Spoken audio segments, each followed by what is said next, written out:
In the red pants, right? Yep. Think you're an 8th grader. Okay. And he played his pops go Nation Ford, right? Or coach at Nation Ford? I believe so. Okay. All right. Nonetheless, welcome back to the Open Gym Podcast. I am Q. Coach Way Too Nice. Coach Wayne, what up, baby? We got special guest. Y'all know him. He's making his way back to the podcast. We got Dijuan Harris, aka DaPointGod. What's going on, brother? What's going on? What's going on, man? It's a beautiful hot day. Talking some basketball. Yes, sir. Yes, sir. Yes, sir. With that said, as y'all see, Open Gym Podcast. We're trying to bring y'all live to the Open Gym, some of the Open Gyms. So behind us, we do have, or in front of us, we got some basketball going. We might commentate a little bit on that as well as we hit some of these topics of discussion. And fellas, I don't know if last time we spoke was the high school season just ending, I want to say. I'm going to toss to you, Dijuan. How did your season go? You was the first year head coach over at CIS, right? Yes. How was the season? Definitely a roller coaster ride, honestly. As a head coach with not a lot of resources, got the job really late, started really late. I put my guys in a lot of uncomfortable games. I played North Meg, Chambers, and several other high-end teams. I didn't get the results that I wanted as far as the record, but I think the kids that I did have grew, and they got better. They learned a lot as far as what it takes to get to the next level, being around other elite talent and playing against other elite guys. So I think that was definitely something that I can take from this season into the next season and just have a full off season where I can really get into these kids and build. And so I guess I'll toss this question to you. When you have a group like that, what is the goal of the season? To grow through adversity. To see the kids honestly get 1% better. To see these kids start where they at and then look back on them at the end of the year as something totally different because they grew through a lot of adversity. And personally, to see myself grow, being around maybe not as much talent as I'm accustomed to, it helped me sharpen my tools as far as learning how to coach different calibers. Nah, that's dope. I mean, I think that's the beauty of coaching and entering into new environments and new roles. I mean, just being able to lead and guide kids, that may not be there where you want them to be when you first get hands on them, but being able to just transition them and develop them to make sure they get better. Each game, like you say, you started late, got the job late, and as we all know, in this high school world, if you ain't on that soon as school in, you really 2 to 3 months behind. So to even get what you got and got the guys to get kind of buy into what your system is. Your acclimate, how you coach, your way of preparation, everything. I mean, it's gonna take time for that though. But I mean, you at least had a point guard that had been around with KJ, someone that kind of, done been through the gauntlet of things, So I'm pretty sure that was a little helpful because as a point guard, if you got a point guard you could talk to and deal with and work with, that kind of makes it somewhat easier, but somewhat manageable versus when you start from scratch and don't even have that at all. That's very true. Shout out to KJ. He made all conference this year. Shout out KJ. Yep. Still a kid that's learning though. Still a kid that's growing in his own right, to see exactly where he is with a lot of other kids, you know what I mean, with the way the world is today. So I do got to shout him out. It's definitely different playing for a point guard coach because my demands and my expectations are very high. Yeah. Nah, I definitely agree with that, bro. Because I mean, I've been there before myself, and when I first started coaching, I was with CBC, And I started late, had some 12U guys, and I think the first thing I tried to find me was a point guard. You know, I had some players, had some athletes, had a few other things though, but I was like, man, I can't even fathom coaching the team till I find that at least one point guard I can depend on, you know, count on, and that I can grow with and grow with them. Yes. But this season was definitely, just to speak about the conference a little bit, man. We had 4 teams this year in states, and out of the 6 actually, but 4 of the top 4 teams in my conference actually was in the Final Four of each division of the state championships, with Queens Grant winning the states in 2A. Jackson Day and Thomasboro were in the Final Four. Thomasboro makes the state championship game. They end up losing the Vance Charter, which was 1A. Then in 3A, we had Piedmont Community Charter. They finished in the Elite 8. And then we had Mount Island Charter finished in the Sweet 16. So being that the conference is what it is, I can definitely say, man, big up to the conference, because we had a lot of guys finish in our state championship Sweet 16, and a couple of them won it, a couple made it, just maybe didn't finish. But shout out to the conference. So go ahead and give us the name of the team that are in the conference so we can kind of get an idea of what you're referring to. Yeah, so Queens Grant, then we got Piedmont Community Charter, Jackson Day is in the conference, Mount Island Charter is in the conference, Carolina International School is in the conference, Thomas Jefferson is in our conference. Oh, man. Bonnie Cone is in our conference. The School of the Math and Science, which is way up by Greenville somewhere, is in our conference. And I think I'm missing one more. Sorry if I y'all missed had a you. big conference. Yeah, it was like 9 to 10 teams in the conference. Okay. Do you play everybody twice, or you play everybody? Yes, twice. And it's so what it is, because of the way the rules are, it's kind of like in public school. You have 6A, 7A, or 7A, 8A. So in our conference, we had 1A, 2A, and 3A teams. Oh wow! In the conference. Okay. Which is a little bit different, you know. And you have the big monster in the conference, you know. Which is Queens Grant, I'm guessing. Which is Queens Grant. Yeah, listen, you know? I do hope that they get out of that conference, just because they have a group that should either be private or play inside the CMS Power 6, in my opinion. Yeah, shout out Coach Badger. He's doing a wonderful job, and honestly, I can't get mad at him for playing against who's honestly in the conference. And they play a really strong out of conference schedule. Yeah, it's not like they don't duck smoke. Yeah, they didn't duck smoke, and they beat a lot of the perennial teams. I mean, West Charlotte won the states, and I think they clipped them in the Christmas tournament. Yep. I mean, and they won states this year. But yeah, of course, Badger don't duck smoke. I think it would be great, you know, to see his team actually play that type of talent night in and night out. I think it'd be just good for basketball, period.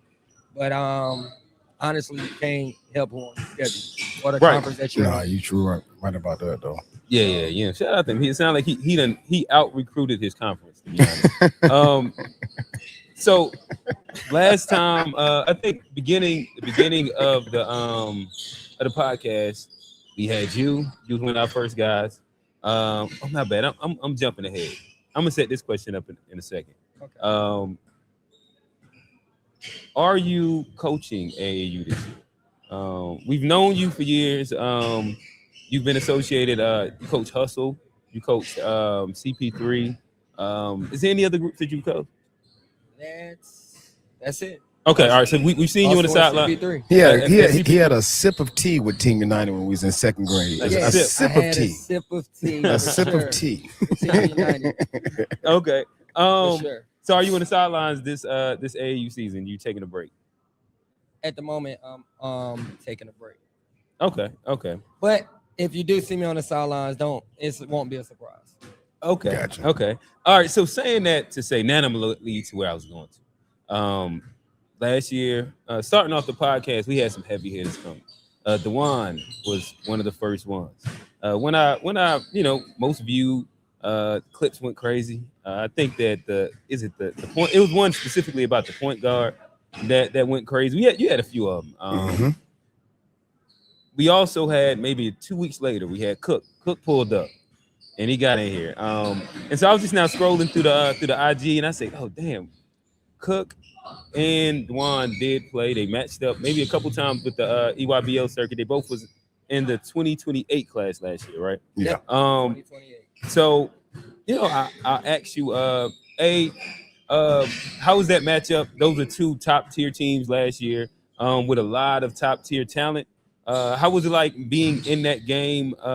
Did y'all play? Y'all played more than once, right? Or was it just No, once? we played one time. It was Me only and once. Ed have played each other twice. We played each other once in Georgia when it was Grind Academy, Okay.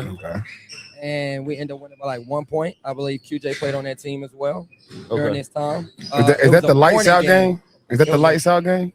Oh no, that I was coaching then. Yeah, that might have been. Oh, so Grind might Academy. have- That'd Grind been me. Academy. Yeah, the lights out game where the lights went out. Then we had to wait for a while Yeah. before the lights came back on. It was like a 1 point victory. So, and then that's the like. Well, so maybe for me, So I guess the it was only program once. wise, yeah, I only played Ed once, and Okay. and it was very intense. I'm gonna tell. Okay.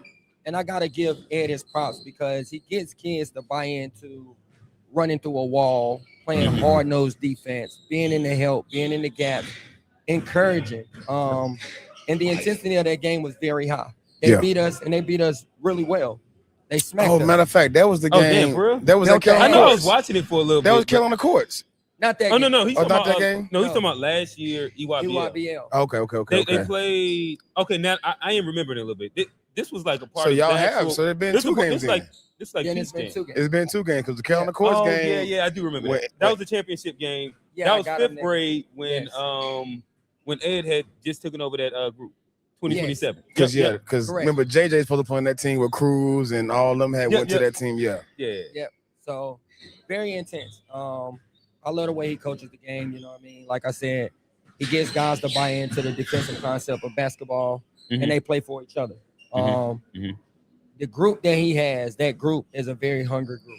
Yeah. They've been together for a while. They have great chemistry, camaraderie, and everybody kind of just knew what they were doing, when to do it, how to do it, and they played a great game. They didn't make too many mistakes, and I think ultimately the pressure of the game, the intensity of the game, we had moments where we would match their intensity, Mhm. but we didn't bring the intensity the entire time. Gotcha. And when you don't do that, I don't care how good you are, eventually the hardworking kid is gonna beat the kid that's just moving around real slow and cool. Nah, for Yeah. sure. And so We just seen it too many times. yeah, so in that game, they belt the ass. Excuse my language, but yeah, belt the ass. And it was for me as a competitor, we should have been woke before the game started when they dunked the ball on our side of Oh, the basket yeah. while we were praying. That should have motivated you enough. So it's one of those things where you gotta be willing to get into a legal fight when you're playing against teams like that. Oh, no, for sure. And you gotta have your guys coached up, mindset ready, gassed up. I mean, all the attributes and all the acronyms you want to say or words you want to use to describe is like, nah, guys got to be ready to really go out and have a dog fight. You know what I mean? And in the sense of, like you said, in the legal way on the court, we're not talking about, fisticuffs, all that stuff. We're talking about really grinding out in the court, understanding that I don't want no foul call. I want to play through all of it. Because the more foul calls, that mean the less aggressive we have to be. Correct. In a game like that, I want the refs to swallow their whistle and let the play happen on the court. Like, of course, make the right calls that need to be made, though. But in the sense of this game right here, hey, ref, it's going to be a little bit extra bumping. It's going to be a little bit more hands-on. And let us play through that. Correct. Both of us are prepared for it. We're ready for it. And more than anything else, it's what we want. It's what we want, bro. JJ did a great job. Yeah. Shout out to JJ. Okay. He played exceptionally well. He shot the ball very well, which a lot of them did shoot the ball very well. So even with the scout report that we presented, kids who wasn't shooting the ball great shot the ball great this game. It be like that. All right, And so As we all know, it's like that sometimes. I gotta ask the questions. I'm just the host, merely host. That Oh yes, So ask them all. if we do go to that group, I think that the elephant that was always in the room was you having to balance out that guard rotation. Mhm. So now that you have went through it, kind of how was that? Should we say? It was difficult. Okay. It was challenging at times. Because you had what Lil C and I had Sherrod C, Lil Rod, and somebody And DJ. And DJ, right? Yeah. and DJ. All about the same size. All did some different things. and also did some things the same. Yeah. Managing it wasn't, I think it wasn't managing them. It's managing the expectations of what Gotcha. comes with the kids. Gotcha.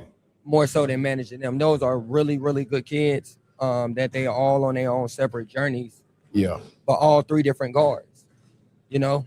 Three different type And of guards. Yeah. three different type of guards. And then I think it's just managing the expectations of outside criteria, outside people, the media, social media world, society, and what that light put on these kids. Because being that we did have a big group, you know, an elite group, it came with a lot of big names. Like at that moment, Bentley at the time was the #1 kid in the country. You had Mason Collins, who was an intriguing prospect in his own right. You had Xavier Hall, who was really, really good, who had just came really on the scene. RJ Davis, who had just won a state championship in South Carolina, who had just won another Man, one. y'all was loaded. Yeah, so y'all had guys. It was more so managing all of the expectations that came with it, than anything. But I can say, you know, that group, if that group had stuck together, they definitely would have won the championship. Yeah. Sooner rather than later. I can say that. And shout out to all those kids. They all on their own journey now. And I wish all of them nothing but the best. I want them to all be successful in their own right. Nah, I mean, and that's the one thing about once you get to this level of circuit ball, travel ball, however we want to categorize it, and we can't call it really AAU no more, but you know, when you get a group that can stay together, it there are pros and cons. I will start off with that. There are pros and cons. You develop a chemistry over time and over years that can be unbeatable. You know what I mean?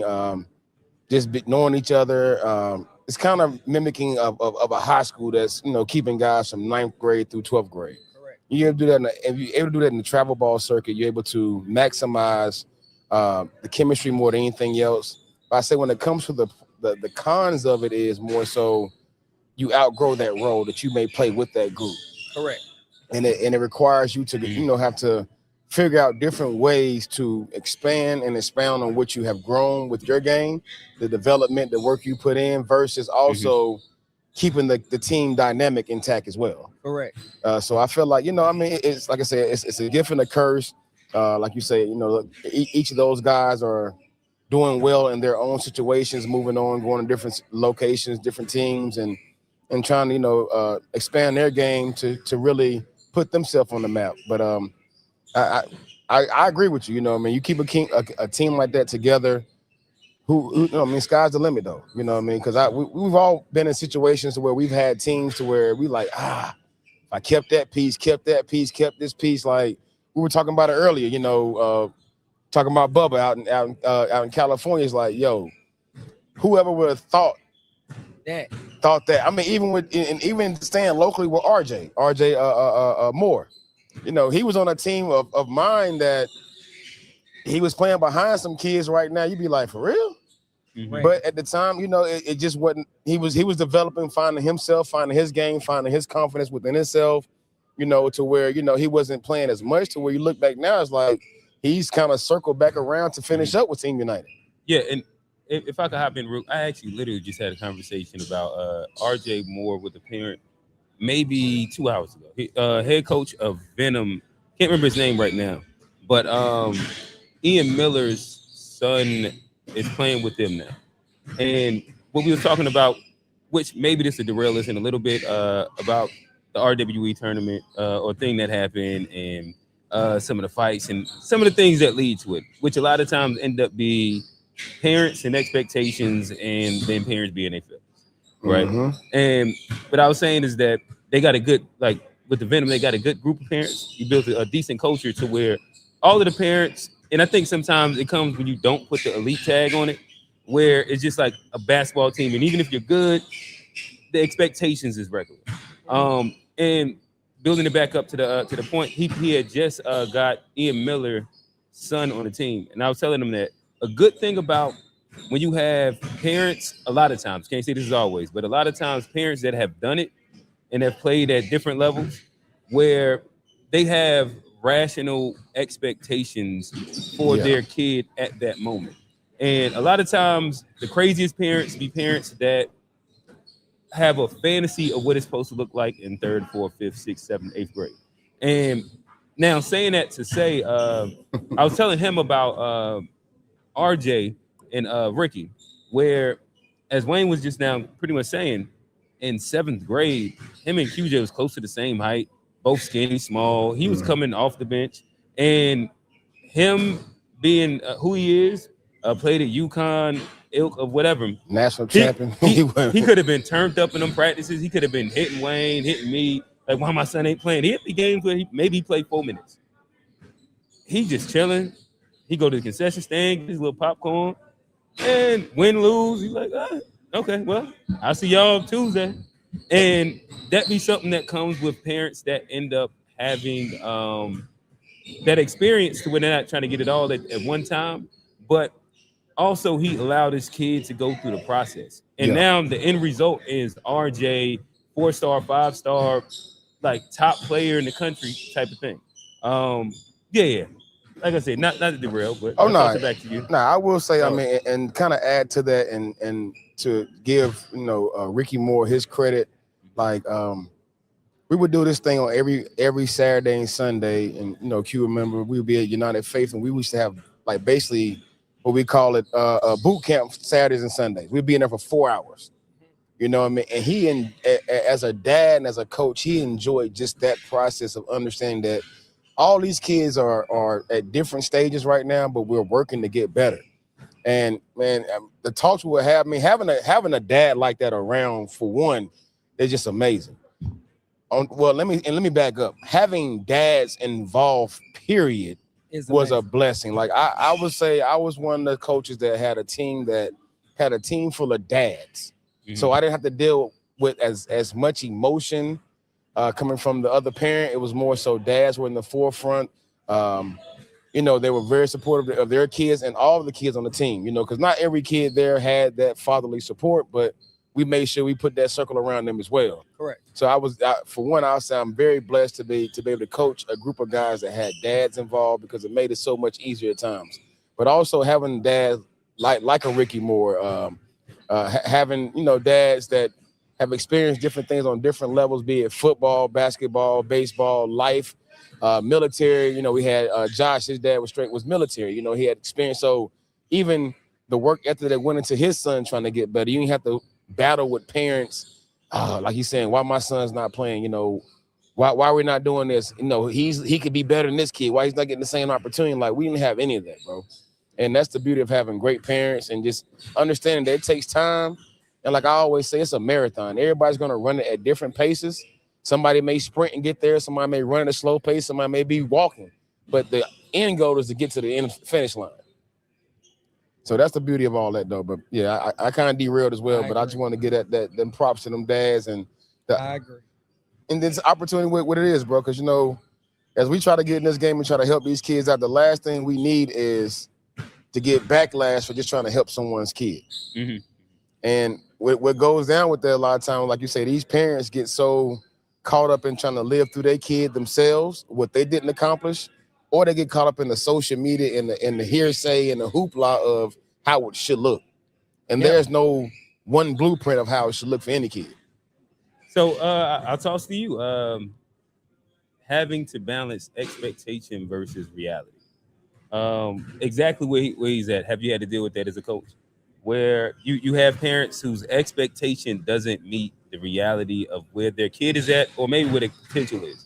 Yes, always.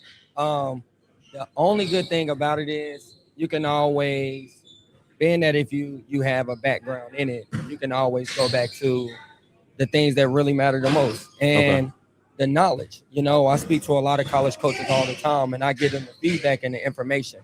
And you can't deny the information, or you just definitely being delusional. Yeah. So the biggest thing for me is when I'm speaking to these kids and these parents, and if they do got these major Division I aspirations, which is okay to dream. But if you give me the places that you go, generally speaking, I either know someone or I know someone how to get to that person to give you the information. Now, when I put this on speakerphone and you get the information, whether you like the information or not is on you. How you process the information is on you. But you heard the information, what they're requiring right now. So if they're saying, you know, Coach D, I want a feisty point guard, whether he's 5'8" or 6'2". I need somebody who gonna pick up 94 feet, who can get the respect of a locker room, and you don't talk.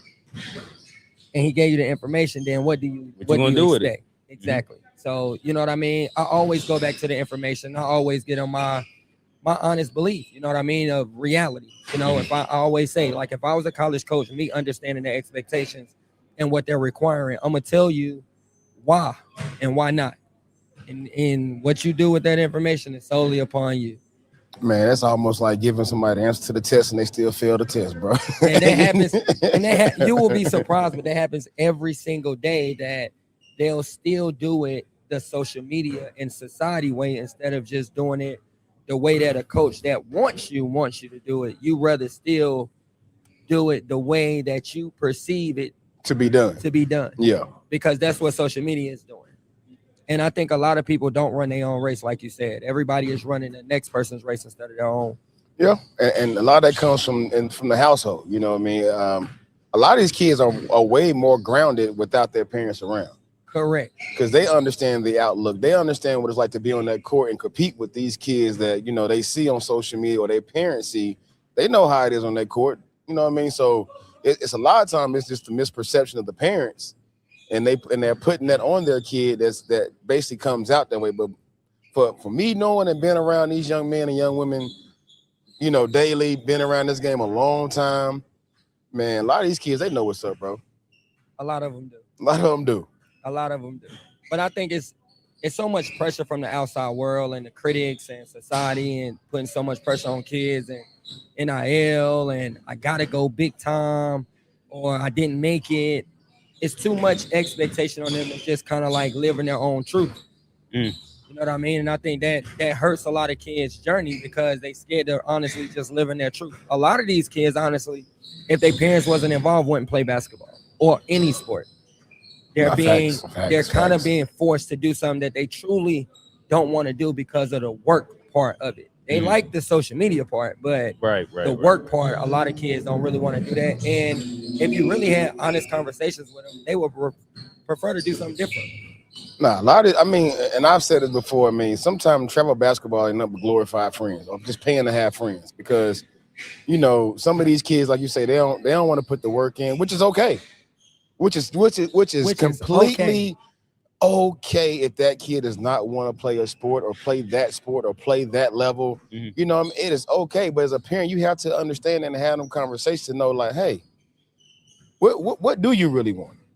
Because a lot of these parents are investing a lot of financial resources, time into things that may not, and I ain't gonna say pan out, but for something they kids don't even have a love for. Correct. They may like it because they friend like it, but they don't love it. It's like the whole argument or the whole thing. I would say at a certain stages it goes up. So before you're committed at a certain age, you know what I mean. But after a while, it becomes being invested, and being invested means in putting a whole lot more into it. And a lot of these kids not even committed, let alone invested. They're not committed, which is okay too, though. I still love you to death. And I think a lot of times, Wayne, that's where the confusion comes in because the kid isn't invested. He's committed, but the parent is 120% invested. But the kid is just committed to this. Like, I like it. I like it. Yeah. Yeah. Some days I'm going to go hoop there. Some days I'm not going to work out. Some days I'm going to chill. I'm going to the movies. Yeah, and those are the excuse days. Yeah, I want to go to Birkdale. I want to go to Camp North. I just want to chill. I want to be on the game with in the group chat with the fellas and everybody. It just, you know. And I had a lot of those conversations because I ask kids this, like, if y'all invested as much time as y'all do in the My Park on your personal player, you want to get to a 99 attribute. Everything has to be 99. Imagine how good certain kids can honestly be. You know what I mean? And then we spoke about, I might be derailing, but the part of it where kids are invested but not seeing a return on their investment. Explain it. Meaning kids that honestly doing everything right, the right way, playing the right way, investing in their body, investing in being a student, investing in watching film, investing in getting their body together, investing in just doing all the right things that it takes to be a successful basketball player. But I'm still not getting the respect, the notoriety, or even the offers or looks that I feel that the work should be giving me at this point. And what do you think is the reasoning / outcome? Is that just simply everybody's not gonna make it? It's only but so many scholarships, and you work hard, and so what? Or is it politics? Or I think it's a two-part fold. Okay. Honestly, I think it's one, like you said, it's the relationships with certain coaches that you gotta have to be able to put eyes on certain kids. Because for me, I was an under the radar kid. I just wasn't gonna get all of the black and white write-ups like other kids, i.e. like Jeremy Good. He was in my years. Corey Farmer. Those guys was gonna get the right. KC Rivers. They were big names. They were attractive names. I wasn't an attractive name. Was I an attractive winner? Yes. But did I pass the eye test? No. I'm 5'9", 175 pounds, soaking wet. I wasn't gonna pass the eye test. You know what I mean? So for some of these guys, you gotta have a coach who can kind of fight for you, who has some relationships with some people that can bring them to you, because they can't see everybody. Right. You know what I mean? And yes, social media works, but a lot of these coaches that I speak to, they looking at it, but that's just window shopping for them. Like, that may just make me be intrigued, but I know it's so much more that I don't see on this highlight tape of 2 minutes and 35 seconds that you're not showing me. So I think the relationships now are a major thing. I think with a lot of the major kids who are making a way for themselves, they're going to be fine because they're on major circuits and their eyes on them all the time. But the kids who aren't on major circuits, who may just be playing big shots and things of that nature, there'll be some schools there sometimes, but it's not the way it is on these major circuits. So they, on a court like Rock Hill, it's like 16 to 20 courts. How many times is this coach really going to bypass you? Right. And see, because there's so many different games going on. So I think the biggest thing for a lot of coaches, and I'm a high school coach, is build your Rolodex, where you have honest relationships, genuine relationships, where you can call people that you can consider friends, that in this fraternity of basketball, you can get some kids seen. Without those genuine relationships, I think it hurts the kids more than helps them in this day and age anyway, because it's so many circuits and there's so much extra stuff going on with basketball. So let me ask you this. What do you advise? What should you do if you are under recruited? Let's say junior, let's say senior. What I advise is to go to elite camps. I think the elite camps is the way. It's the way to go to get you not only seen, but then you can be able to speak and sell yourself. Like I said, it's like window shopping, but if the product is right there and you can see it, now I might buy this because it's right here in my face. But when I see social media, now I'm intrigued, but now I need to see you in person. Get to touch it, see and see what it looks like, So I think more parents should get involved with their kids' recruitment, because you can't just trust coaches. I think if you're able to take your kid to an elite camp and build your own relationship with this coach or with this guy that likes your kid, you can be a part of the process and know exactly what's going on, instead of waiting on a coach to kind of tell you what's going on with your kid, and you don't really know if it's right or wrong. What is a real conversation that you had? I didn't hear the conversation, so I don't know if you're really gaslighting me to keep me here, or you're being genuine about what's going on, because there's several kids that I've seen this year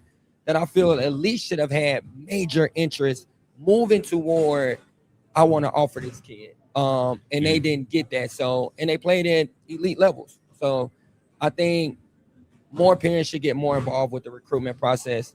I know a person who did it, i.e. Jaden Bradley and Nate, great family, but he was inside of the process all the time. Meaning, like the parent? Yes, he knew everything that was going on, when it was going on, how it was happening, the whole 9 yards. And I think more parents should, because no one's going to advocate for your kid the way you are. And when you say Jaden Bradley, let them know exactly who you're talking about. In case they don't want to. Final Four, you know what I'm saying? Mr. Jaden Bradley, Mr. North Carolina, Mr. IMG, Mr. Cannon, Mr. Put them on the map. It's the state championship winner. Probably one of the most winningest, I don't even know if that's a word, point guards that I admire because of the work that he's put in, and I've seen him grow from his freshman year, his sophomore year, his junior year, now being a senior, and he's getting everything that the work was supposed to give back to him. And when people look at the numbers, they may be like, but he don't average 20 and all of this. It's the impact that he has on winning. Yes. That's more important than anything. And if you take that big old puzzle piece off the floor for them, they're just not the same Arizona Wildcat team. So shout out to Jaden Bradley, man. Shout out to his family. Great family. Immaculate family. You know what I mean? And they did everything by the books the right way. And you get to see the work, you know, on full display. And that was another guy who didn't like live vicariously through his kid. He let his kid go through the ups, the downs, and he learned through the whole process. And so by that, then it sounds like what you're saying is, parents, that doesn't mean get your cut of the NIL or the money that these schools is giving. This means make sure that you're advocating for your kid, being involved, not necessarily inside the financial realm, but inside the guidance space. Yes. And I will also say, to add on to that, as a parent, especially if we've been around this AAU for a long time, travel ball, you've made a relationship with other parents who have older kids who have been through it. You've made relationship with kids that are younger parents, you know what I mean? So that's the way that you kind of learn from the game itself as well. I mean, I'm last weekend, I'm at Zai's game up in Rise, and I'm having a conversation with a parent, and he's telling me about the NIL deal, how to manage that, because at first it was one thing where you may have get paid up front to where now they're doing installments to where if you at the end of the season you got an installment coming, you putting your name in that portal, you lose out on bread. You know what I mean? So those are, and this is something I didn't know per se and how it actually went, but just having a conversation, I learned something, and I sat there and asked more questions. You know what I mean? But that's how, as a parent, you support your child. Not go out there, like you say, and try to, you know, take a cut for yourself, because you want your kid to get everything they've worked for and they're entitled to. But at the same time, the way you help your kid is by getting as much information and knowledge about what's going on than anything else. If it takes to buy that digital book for $15 or $20 or whatever it may be, you're going to invest it on something else anyway. You know, as you know, we ain't gonna be getting to nobody's pockets of what you spend your money on, though. But hey, if we talking about investing in something for your child and for their future, hey, that's an 8-piece wing. It's an 8-piece wing, bro. You know what I mean? So why not? But I mean, things like that are ways to support. Another way to support is do your homework when it comes to like USA Gold membership. When it comes to being a parent, now as a parent, you can literally take those phone calls, have those visits, being on all those meetings legally. Yes. So break that down. So USA Basketball Gold, it basically is something that a lot of coaches sign up for. So I was I was put on this one by Coach G, my cousin, and also Aaron Alexander with EA Prep. So when he first brought me in, or brought our boys on, and we were kind of being dads, I was, you know, a little bit more involved, just trying to learn more about the game at this high school level. We got to talking one day. He was like, "Yo, I'm gonna get you USA Basketball thing." I said, "Okay, cool. What does that do for me?" I started doing my research. Now, as a dad, I am still considered a coach and a promoter for my son and other kids. So now, for being an advocate, like we was talking about before, for those kids that don't have a dad or a parent that may be as involved, I can be an advocate for them as well from a coaching standpoint. And I can have these conversations versus where coaches really shouldn't be talking to parents to a certain extent. This USA Gold gives that okay for them on their end, so they're not tampering, they're not getting compliance. Technically, the coach. So so that's just something I learned, and you know, and I've been passing the information on as well.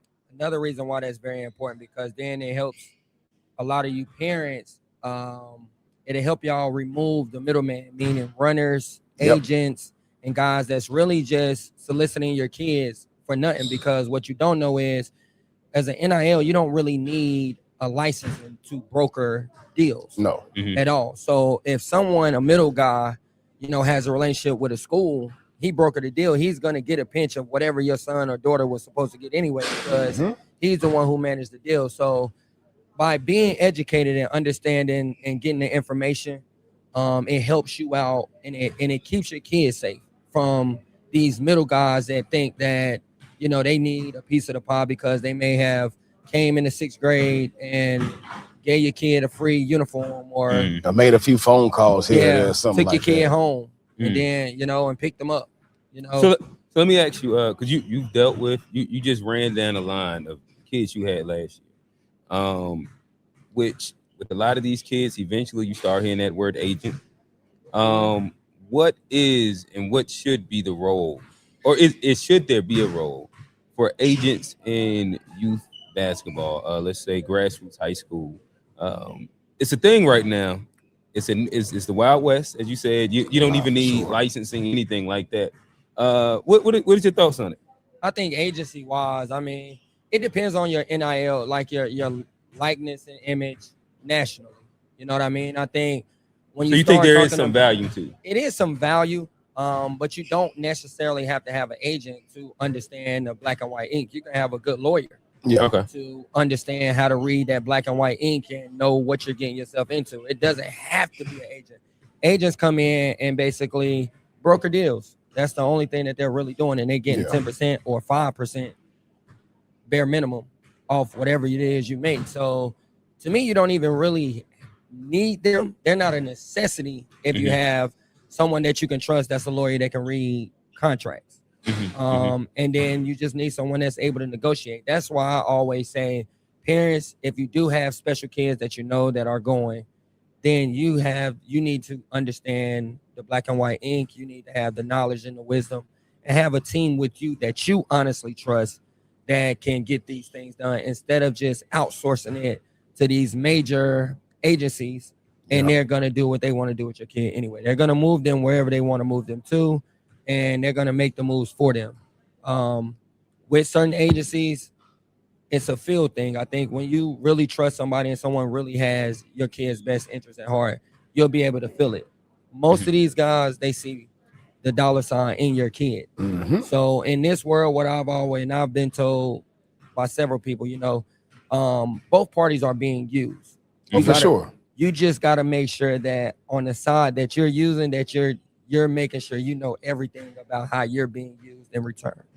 And most of the time, people don't know that part. They just know they're being used, but they don't know to what degree. Right. And I also feel like when it comes to the agents, I feel like, and also just talking with parents, you know, I was talking with Chad's dad. So, you know, I was talking with Trey Chad's dad. So we was having a conversation about, you know, Chad's, you know, journey, how he played this year and everything. And he was kind of, you know, basically, like I say, educating me, putting me on game about just what's going on, because we all have questions. We all have that want to know, is that true? Does it really go like that? How does it really work? You know what I mean? So being able to, like I say, have those relationships with someone who has a kid that's going through it right now. You know, he was putting me on game about the importance of sometimes not having the agent so early, but also the importance of having it once you've got to a certain level. It's easy to go that route because it's just that the relationship they formed themselves, like you say, when you've found the right agent that you can trust with, you know, and when I say trust, I mean, you know, correct. You know what I mean? Like, I don't mean full-heartedly trust, but I mean, you know, trust in the sense that I can trust them enough to make trust them enough smart money management decisions on the basis of me and my child, or us and my child and us, I would say, because they come first, you know. But just having those conversations and understanding the importance of that, and when to, you know, to maybe enlist having an agent versus when it's too early. Because, you know, if the money ain't coming in like that, why are we paying you a certain percentage of something? Correct. Because, you know, NIL money is it can be big on certain ends, and some is just as subtle as a check for about $500. You know what I mean? Or some licensing deal where you're promoting a particular item, or as a consumer, you know, you're basically putting out that way. So there are many different ways in which the NIL works, and you have to educate yourself on that for sure more than anything else, because it's not all about the millions of dollars, $100,000. It's different things, different ways, and different means that it can benefit your child as well. Correct.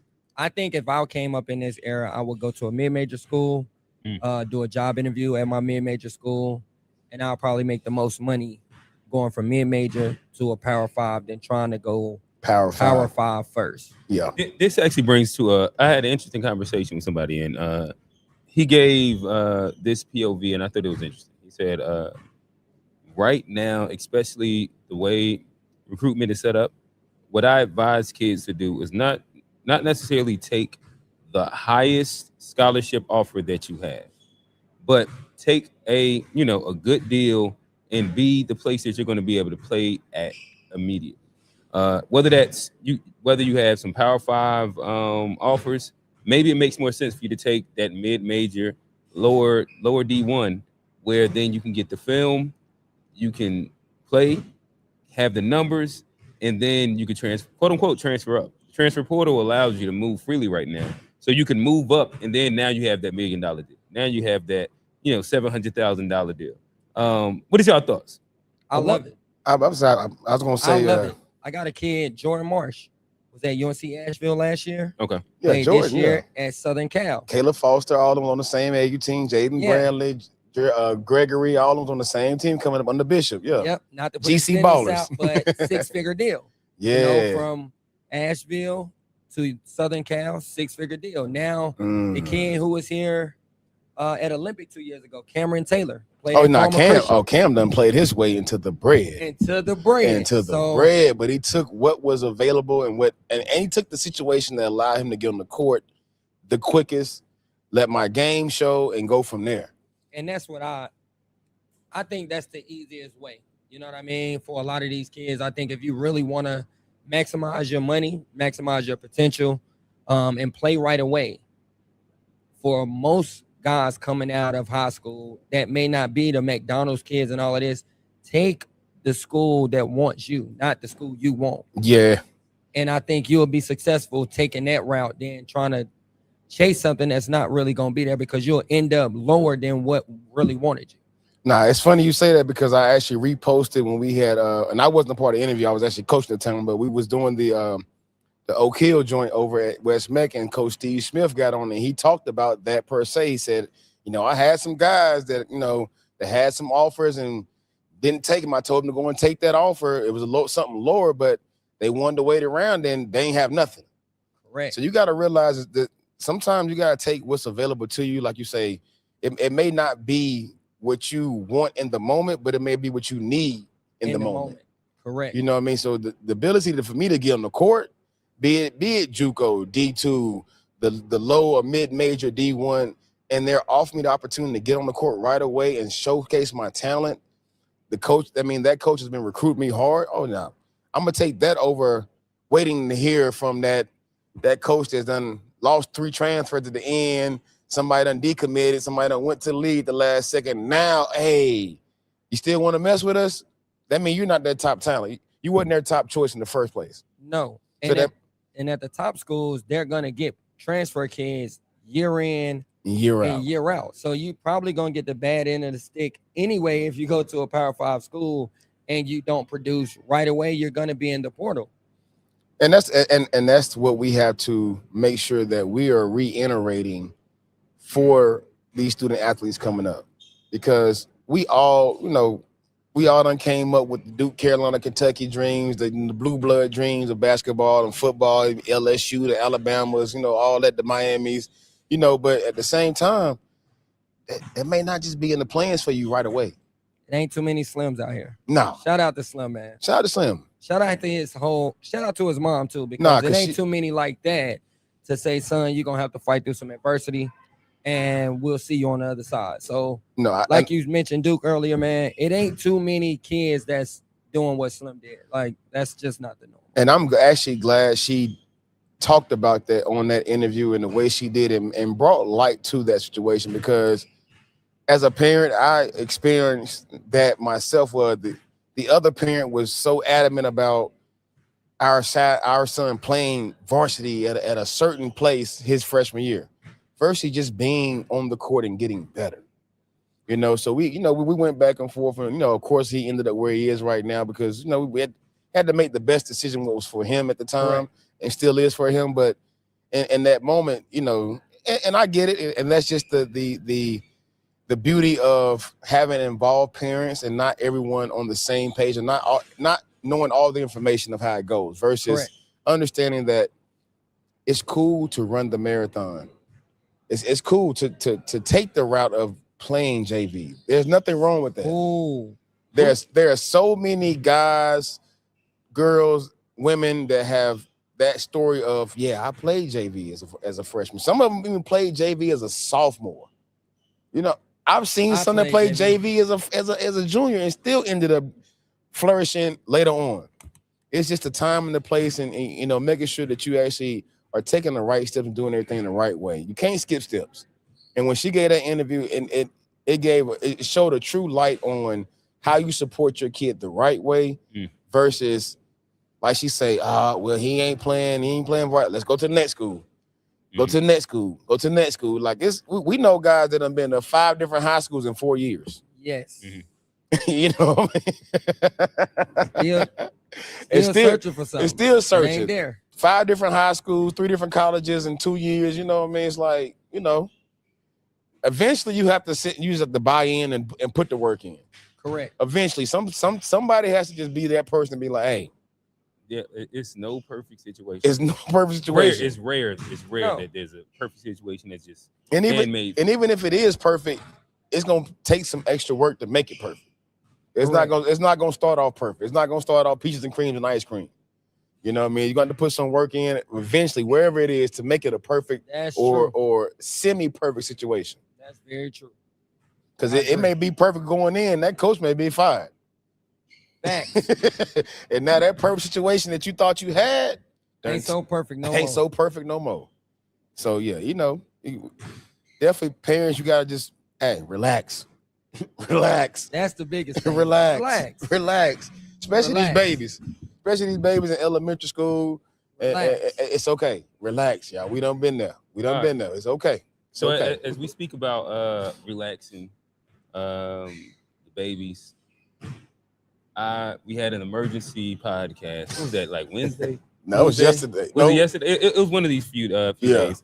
My guy G hit me. It was like 11 o'clock a.m. And he found himself on the thumbnail of a video that was getting like 500K views. And he was, unfortunately getting arrested. Yeah. He said, hey, I need to come in. I need to make a response. Let them know what really happened.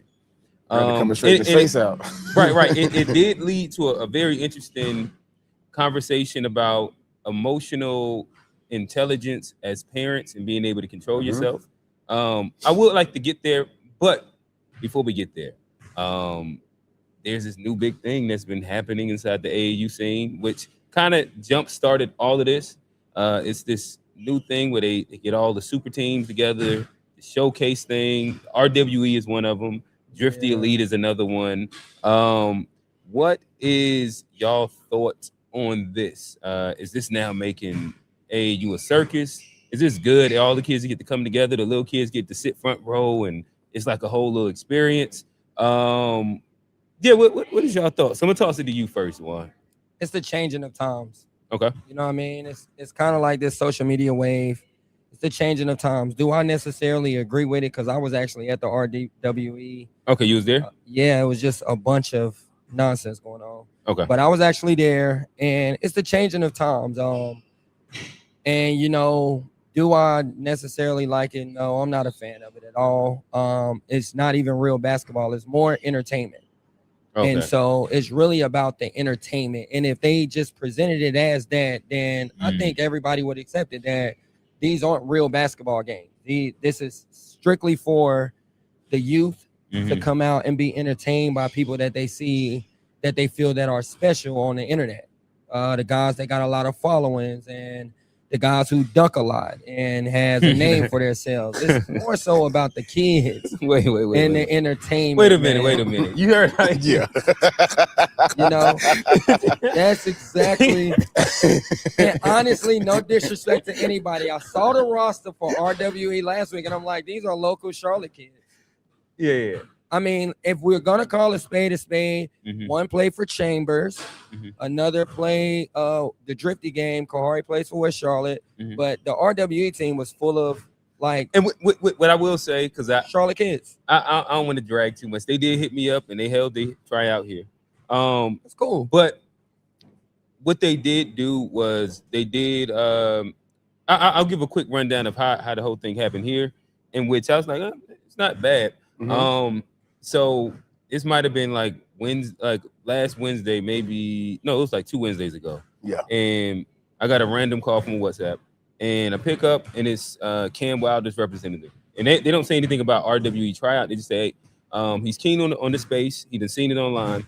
He really wants to do his tryout, or he really wants to book out this space for 2 hours. It'll be a private event. Make sure that you don't let anybody know. I pick up my son at 2:15. He like, hey, did you know that they hosting the RWE thing at our spot?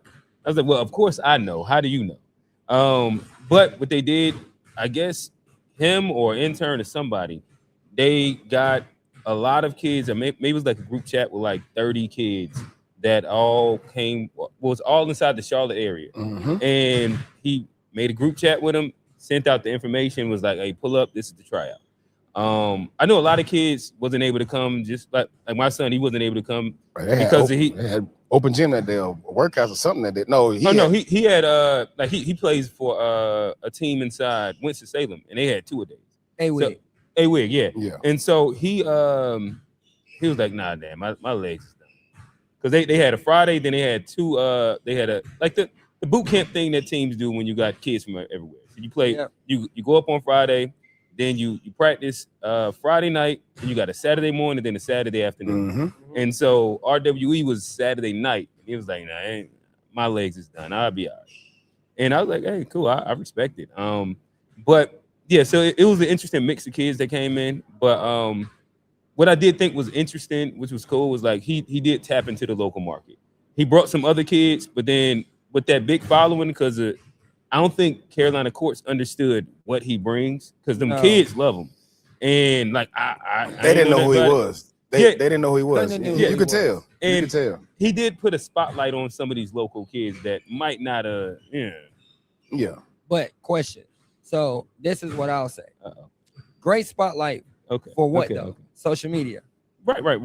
So for it was great entertainment. For entertainment, because nothing really is gonna come of that from a college. You know what I mean? Nobody's getting a scholarship off of it. Nobody's getting but for your building and your personal portfolio, great for entertainment. I just wish they would just say that instead of making it seem like these are games that are meaningful, because they're not playing anybody's defense. They're just really entertainment. It's like the NBA All-Star game, pretty much.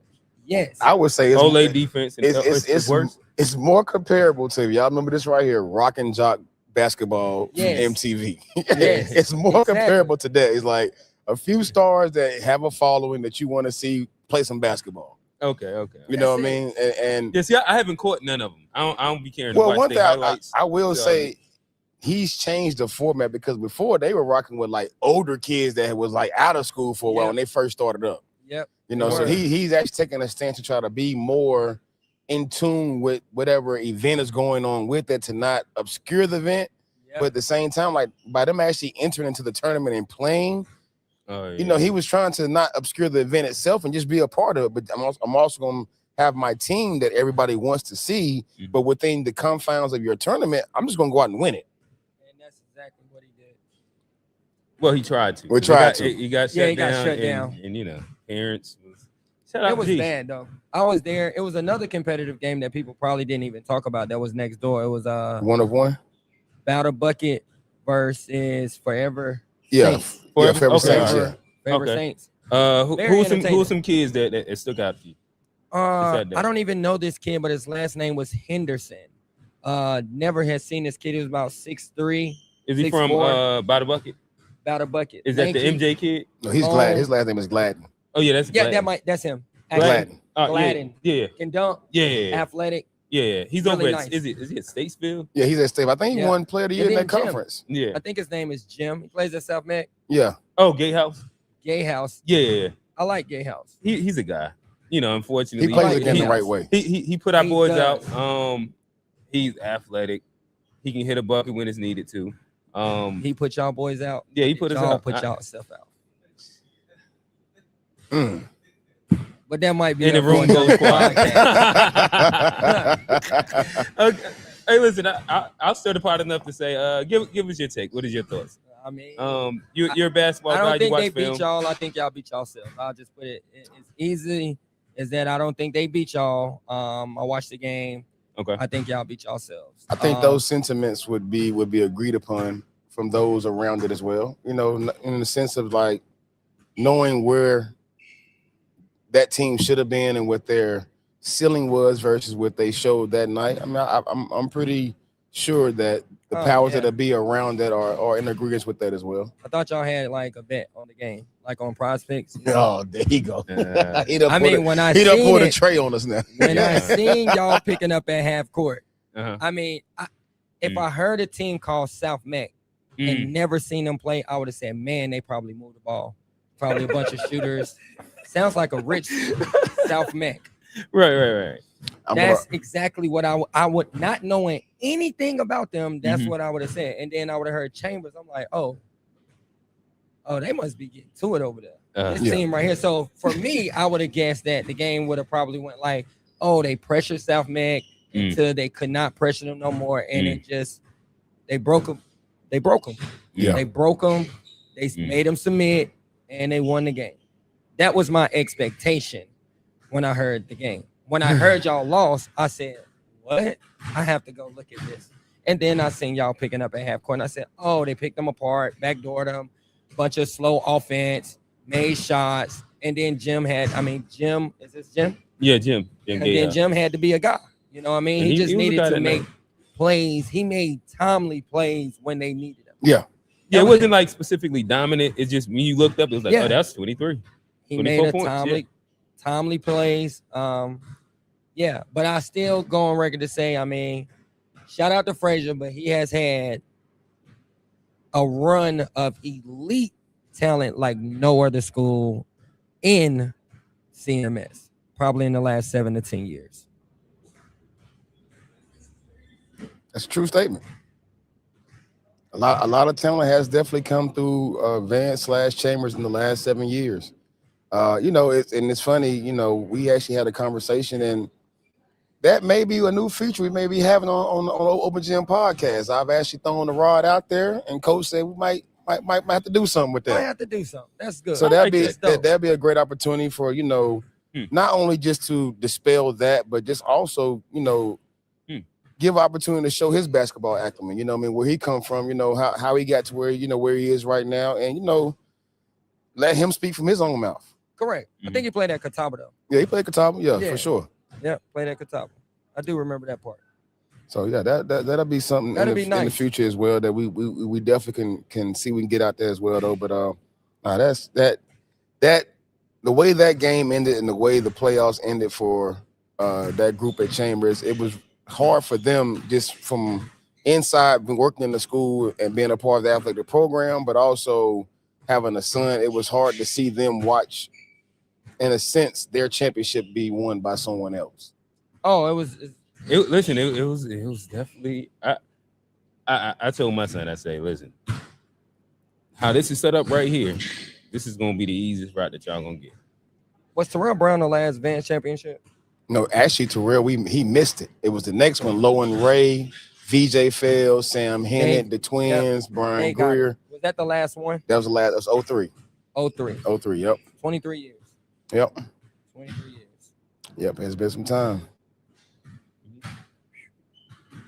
Y'all keep it. My bad. I was being dad for a second. Yeah. But I will say, but let me throw this to Dijuan on this right here. So, we were talking earlier about guys that work the right way and do things the right way, but don't necessarily get the results they should be getting when it comes to this thing out here, as far as getting the recognition or getting the offers or even getting to the schools they should be getting to. What is something that you feel like is another option for some of these guys to take advantage of to still pursue that dream, but it may not be the direct path they want to take? Junior college. I think junior college is a huge asset now, being that the rules state that you can go to junior college for 2 years and still have 4 years of eligibility. Is that just D1 or is that all levels of high school? Okay, so because I've been hearing two different things. I heard that if you go D2, then it counts against your clock. But if you go D1, it doesn't.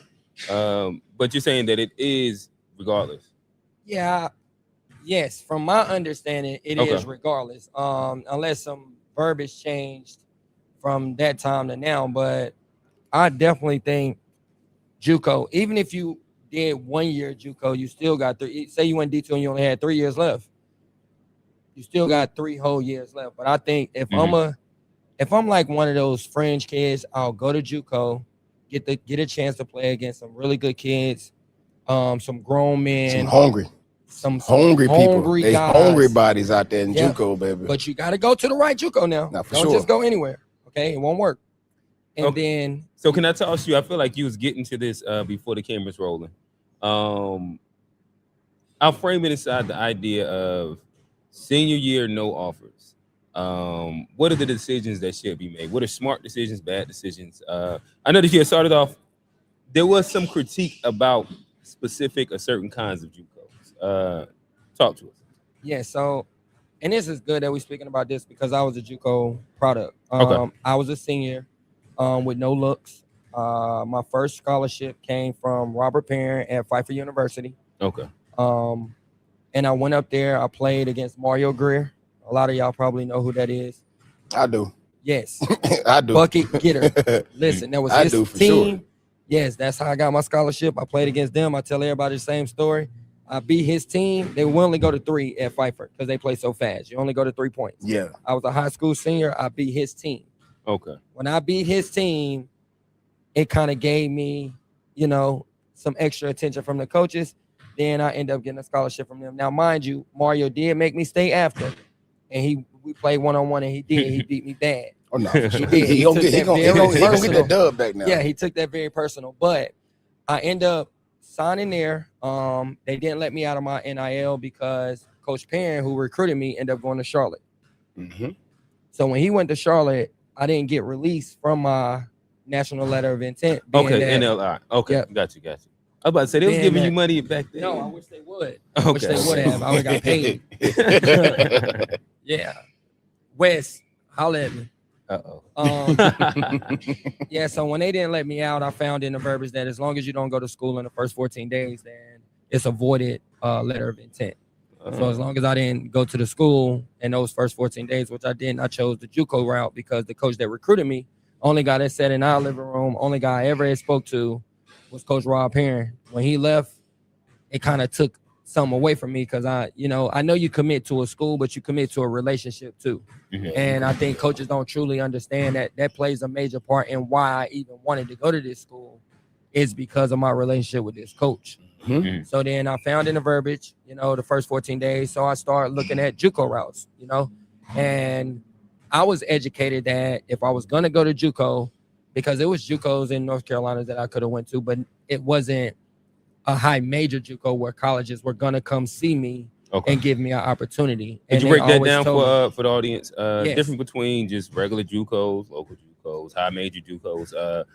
All JUCOs aren't the same? No, all JUCOs aren't the same.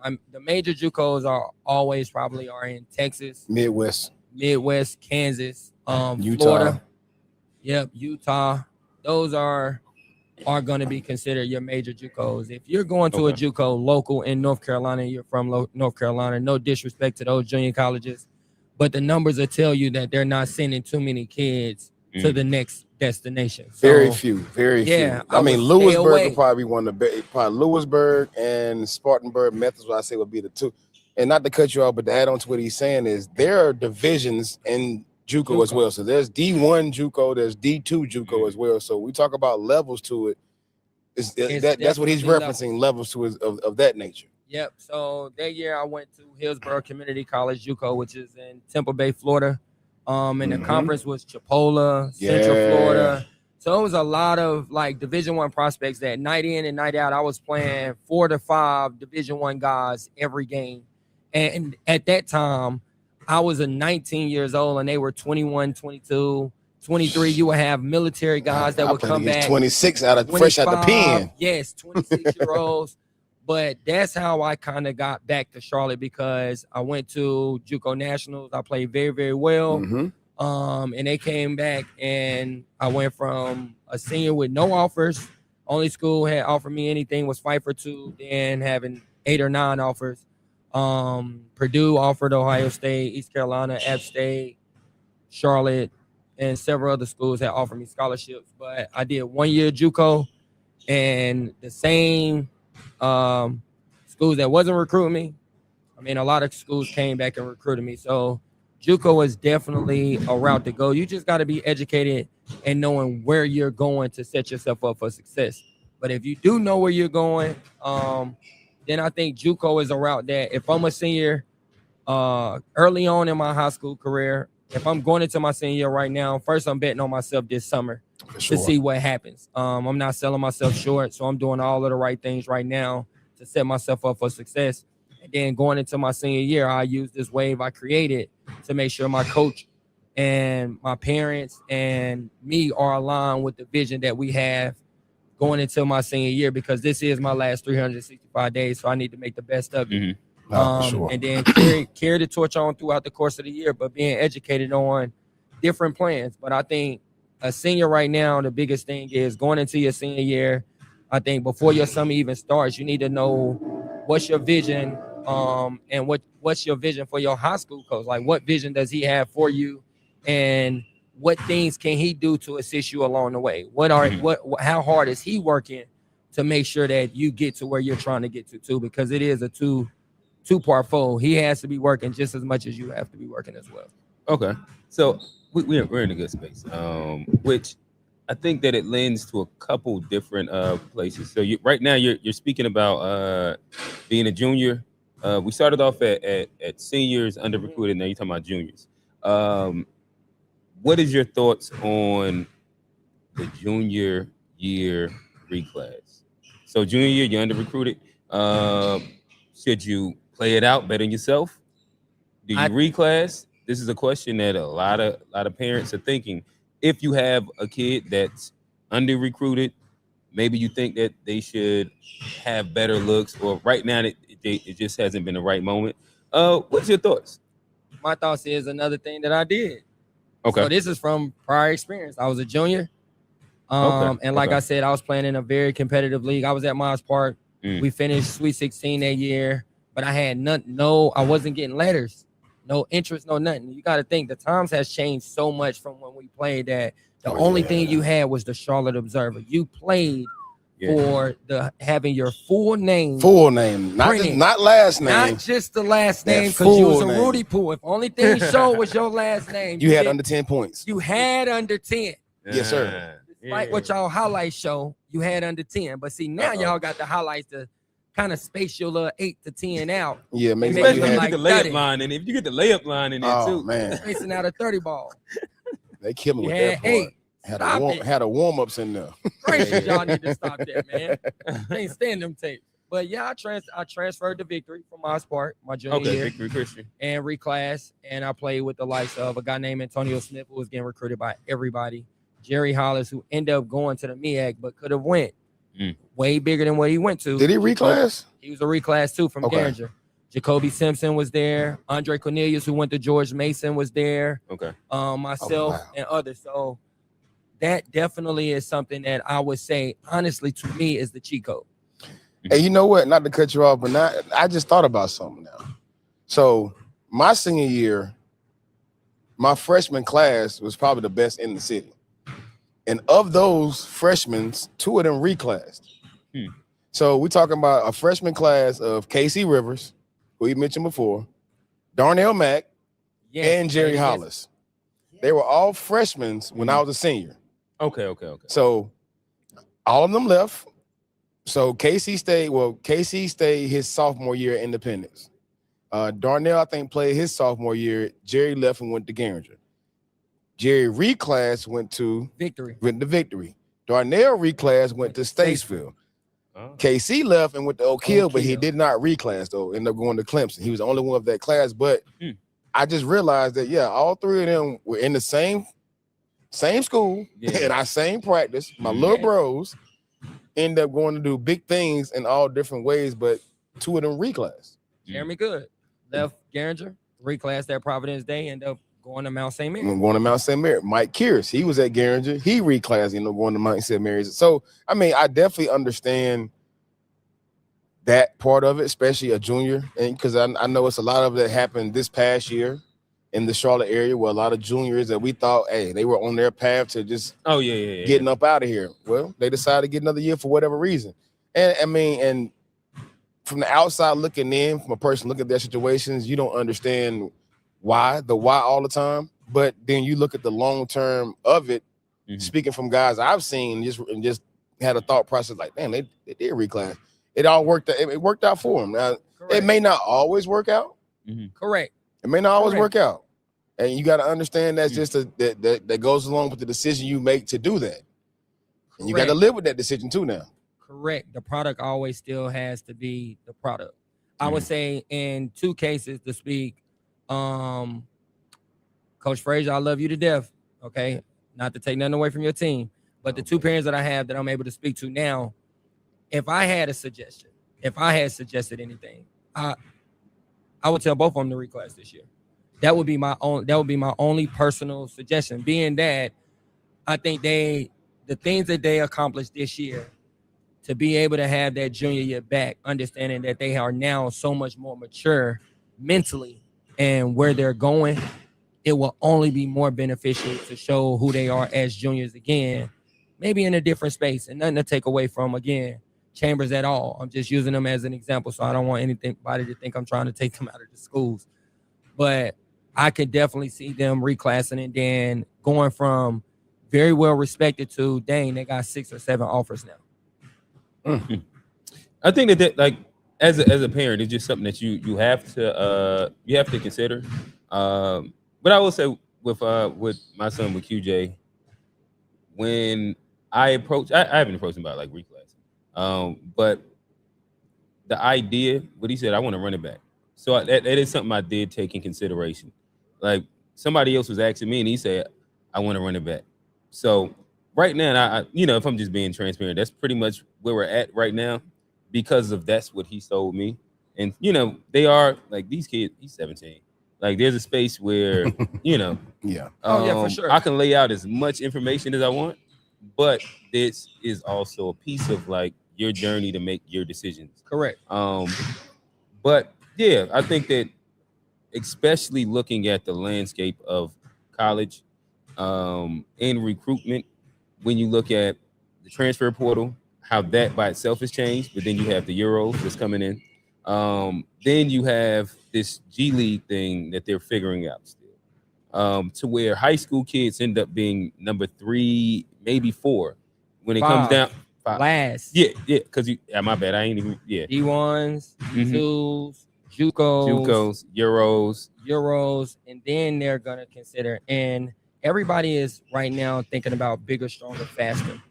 And when they thinking about it, like for instance, to use an example, I can get QJ from Carolina, who's already been in school 2 years, who's still 6'4", got everything that QJ has, but his mindset and where he is in life is totally different from having an 18-year-old that I might need to groom a year and a half, maybe 2 years before he's physically ready. Yeah, he's an actual college athlete already. Yeah, he's an actual college athlete. And I think that's why, like I tell a lot of parents, low key, if you're going to need an extra year anyway, despite what you may think. Even some of these kids that are McDonald's All-Americans, they red shirt, they sit out. Red shirt, they sitting out. You know what I mean? So if I know I'm going to need an extra year, I'm going to go ahead and take my extra year before I even get there. Then playing the waiting game and seeing it. Like I said, now I'm in the portal. Now it's killing my confidence. Now I don't know if I belong anymore.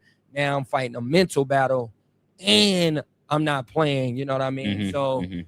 I think for any kid who has the ability, whether you reclass now or if you're in JUCO, it's still to me like you just reclass because you stand 1 year back. Yeah, you still getting 4. I did hear, and I thought that this was an interesting perspective, that red shirting might be like the worst thing to do right now because it takes away a year of film where everybody's hopping into the portal. So you're almost like stuck at that one spot. And if you go JUCO, you still get some film. Correct. Now I can say now, it's only bad if you're redshirting and the coach don't have a vision. Because Cole redshirted at NC State. He left school early. Because he would have played at IMG this year. He didn't though. He went to NC State early. Who you talking about? Cole.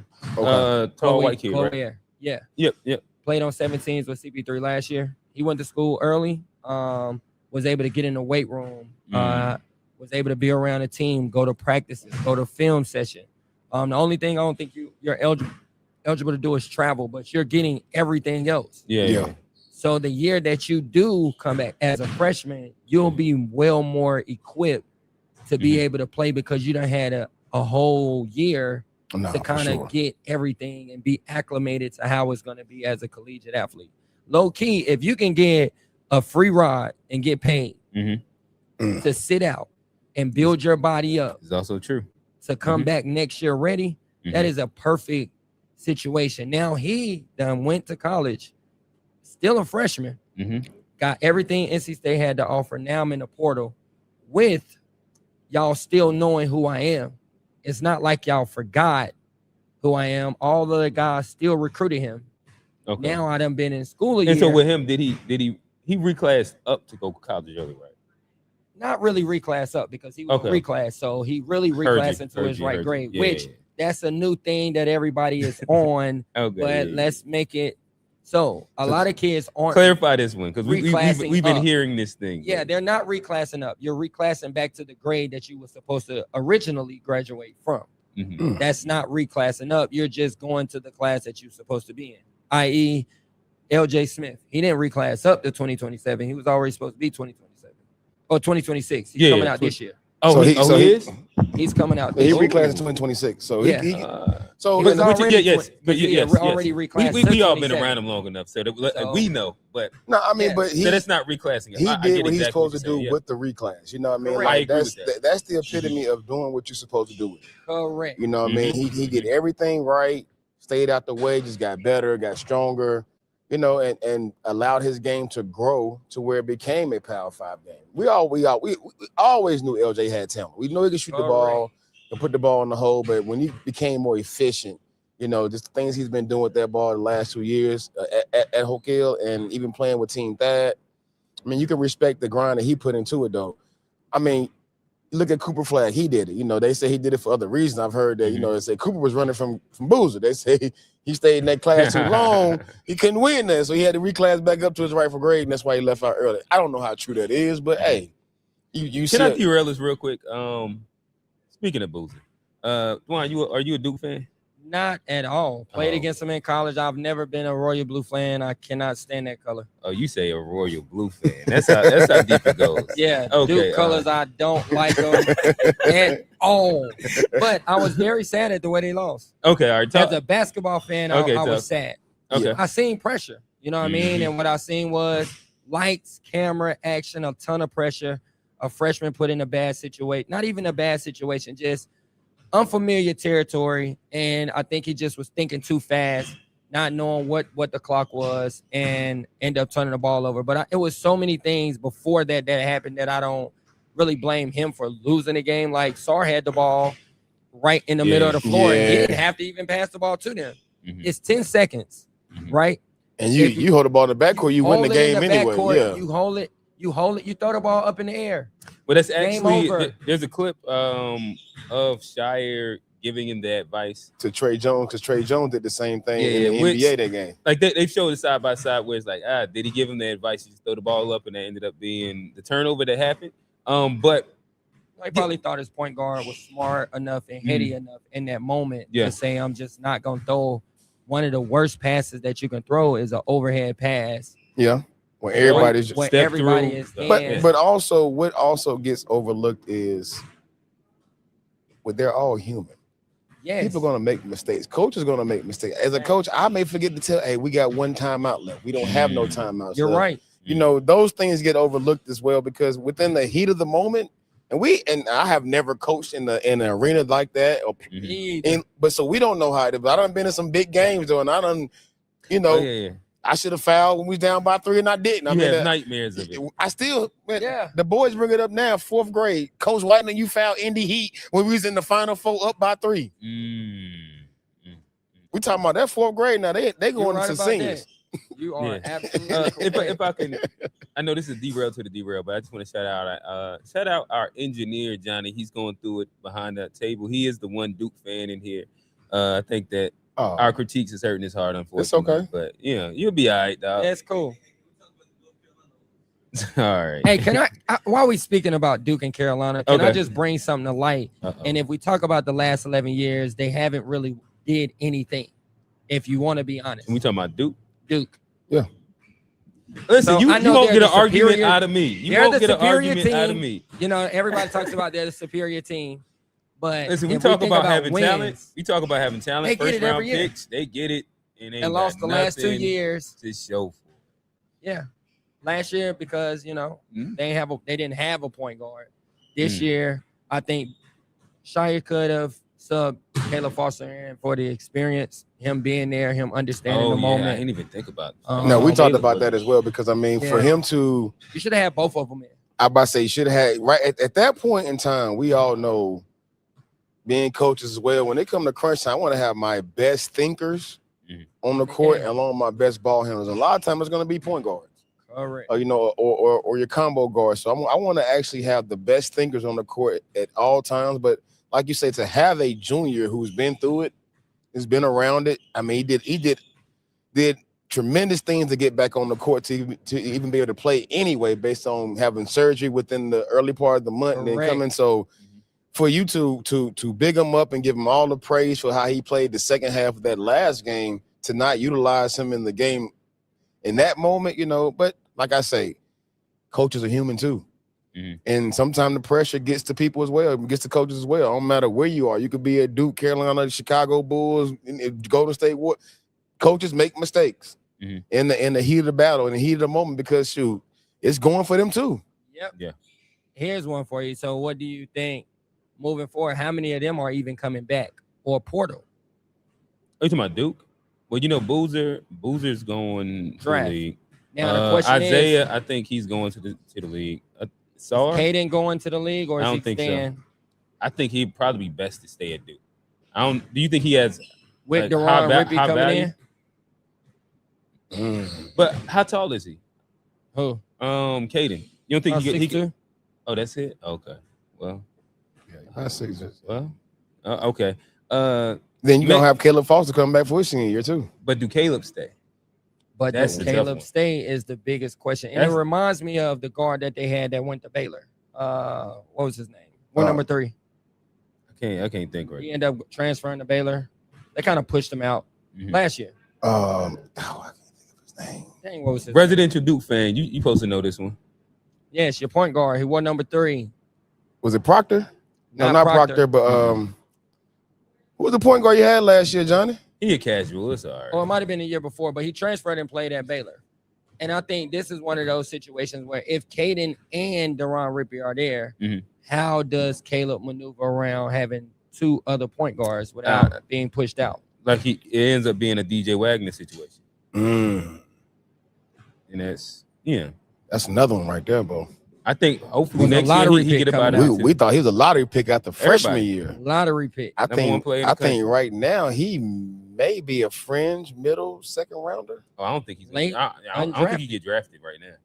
Late to undrafted. Yeah. Unless because now he comes off the bench at that. Yeah. I mean, and that's like giving the scope of things how that's a high and a low. You know what I mean? With a kid with so much pedigree, so much social media following. He had everything. Biggest thing since sliced bread to me since his dad. Yeah. Right.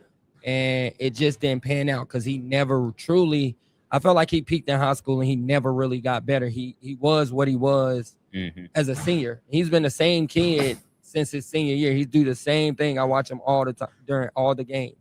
And it's just the same normal stuff that I've seen during EYBL. And I think that's what happens with a lot of players that sit at that top early is that, the flaws begin to show a lot more. Like, and may not agree with me or not, but that's how I feel about Tyron Stokes. I don't feel like he is as advertised as he, you know what I mean? Like I feel like he's a good player, but a lot of his things that honestly, it's hard for me to judge him until next year. But that's what I'm saying though. It's like it's hard to really see what he can do because he's playing against inferior talent. And inferior talent, but he's also always played on hyper stacked teams too. So like with the Oakland Soldiers, him AJ DeBanster. But not this year. He didn't have AJ this year. How did he look? He had Jason Crow, but Jason Crow is just a scorer. Yeah. I can he's a hell of a scorer though, too. Yes. That's one of the kids I was able to see when he had AJ DiBentisa and he played against CP3. Quick story. AJ DiBentisa was losing to CP3 by himself. Is that when he came out the crowd and then he had like cramps or something. He put his shoes on at halftime and he was the main reason why they won. Okay. Who AJ was? No, Tyron. Tyron Stokes. Okay. He has a different level of competitive drive that this generation, it's like a newfound skill. Okay. And so his motor is constantly. Now he's had that since 8th grade when he was down higher there than everybody else. And I haven't seen him. That's why, 240 or 250, and he's moving like a freight train downhill, and he has he's confident in shooting. You know what I mean? He's not a jump shooter, but he can make shots. Oh yeah, he'll will. You know what I'm saying? He can make shots. And the several times I've watched him, honestly, he just, like you said, he's that good where he makes really good kids look inferior. The couple people that I've seen that can step up to that, Jordan Smith. He's one of those kids that takeover, right? Yeah, takeover kid, right? Yeah. Going to Arkansas. His heart beat a little bit different. Nah, it do. Yeah. You know, I mean, even in the All-American game, you seen that though. Yeah, he plays with a different level of competitive drive. Like, even though it was McDonald's All-American game, he out there like, I want to win. I don't care what kind of all-star event this is. My goal is to come out here and win. And dominate. While I'm doing it. You know what I mean? So, I mean, Tyron Stokes I think people are just bored with him because he's been doing it for so long. Yeah. He's a kid that honestly should have reclassed up. He should have been left. That's what I think about him. I don't really know why he did high school over again. I mean, he had accomplished everything. USA, EYBL championships, high school. I mean, he could have easily. Yeah, I agree. He got so bored he started playing football. Has he committed yet to any school? It was supposed to have been Tuesday, but I don't think. But I think it's coming down to Kansas and Kentucky. Okay. Yeah, I know Kansas won. I think Kansas will now get him because Bill Self just said he's coming back. And I think that's what he was waiting on to see if the coach actually came back before I honestly committed to a school that ain't got no coach. Gotcha. They only had 3 coaches in the last 70 years, 40 some years. They only had 3 coaches. That's crazy for a blue blood program like that to only had 3 coaches in the last 60, 70 years. That's crazy. My Carolina team, we just lost out on Tommy Lloyd. Oh yeah, that was tough. That was tough there. I still feel like Stackhouse is going to be a good pickup if we can make that work. But you got to buy him out of Golden State's contract as well, though. I think it's going to be hard to get Stackhouse as a head coach at Carolina because I think, honestly, sometimes the politics kind of hurt us as well. In certain situations, I think the politics hurt us as well. Meaning, like, maybe they want someone who's just super duper squeaky clean. And maybe Stackhouse is too big. Meaning, like, he's accomplished a whole lot. He's going to be very strong-minded in his beliefs and what he's trying to accomplish and what he's trying to do. Especially being an alumni as well. And being an alumni. You know what I mean? I think they're going to be very careful with the hire. That's why they was looking more at like someone who kind of did it. Tommy Lloyd, you don't hear anything about him. And you know, when you go to these big time schools and these blue bloods, all of the skeletons start falling out of everybody. Oh, no, for sure. This is a fact. So I think they're gonna just be Michigan really football. Good Lord. Yeah, they're gonna be really careful with the hire. Do I think Jerry Stackhouse has the ability to turn the program around? For sure. Yeah. For sure. Yeah. But then they're thinking like, okay, if you get Jerry, you might get Rasheed Wallace as an assistant. And that might be something Carolina's scared of. Yeah. You see what I'm saying? Because if I'm a head coach, I'm gonna want my own staff. I don't want you to tell me who I can and who I can't hire. I dig it. Shout out Marcus Page at UNC Charlotte. And I'm hearing Sean May too, baby. Oh, that's I've gonna be heard, interesting. I've heard both. I've heard both. Hmm. Yeah, I think it's gonna be a package that both are coming to UNC Charlotte as well. Let's go 49ers. Need to get into these public schools. I told y'all. Oh It's man, some why they don't recruit locally, bro? That's just crazy. some guys out there. I don't know why they don't do. They haven't ever really done a good job of recruiting local, but I'm hoping that West is the change. Because the it is a city lot of on people fire here. right But you know now. what though, and that goes for a lot of the Charlotte schools. I mean, I'm going down to Queens, John C. Smith, UNC Charlotte. You rarely see a Charlotte kid that really gets recruited from them fresh out of high school. Like you That is a fact. see a kid come back that way on another end from transfer, yeah. transferring or something like that. But it's actually coming out of high school.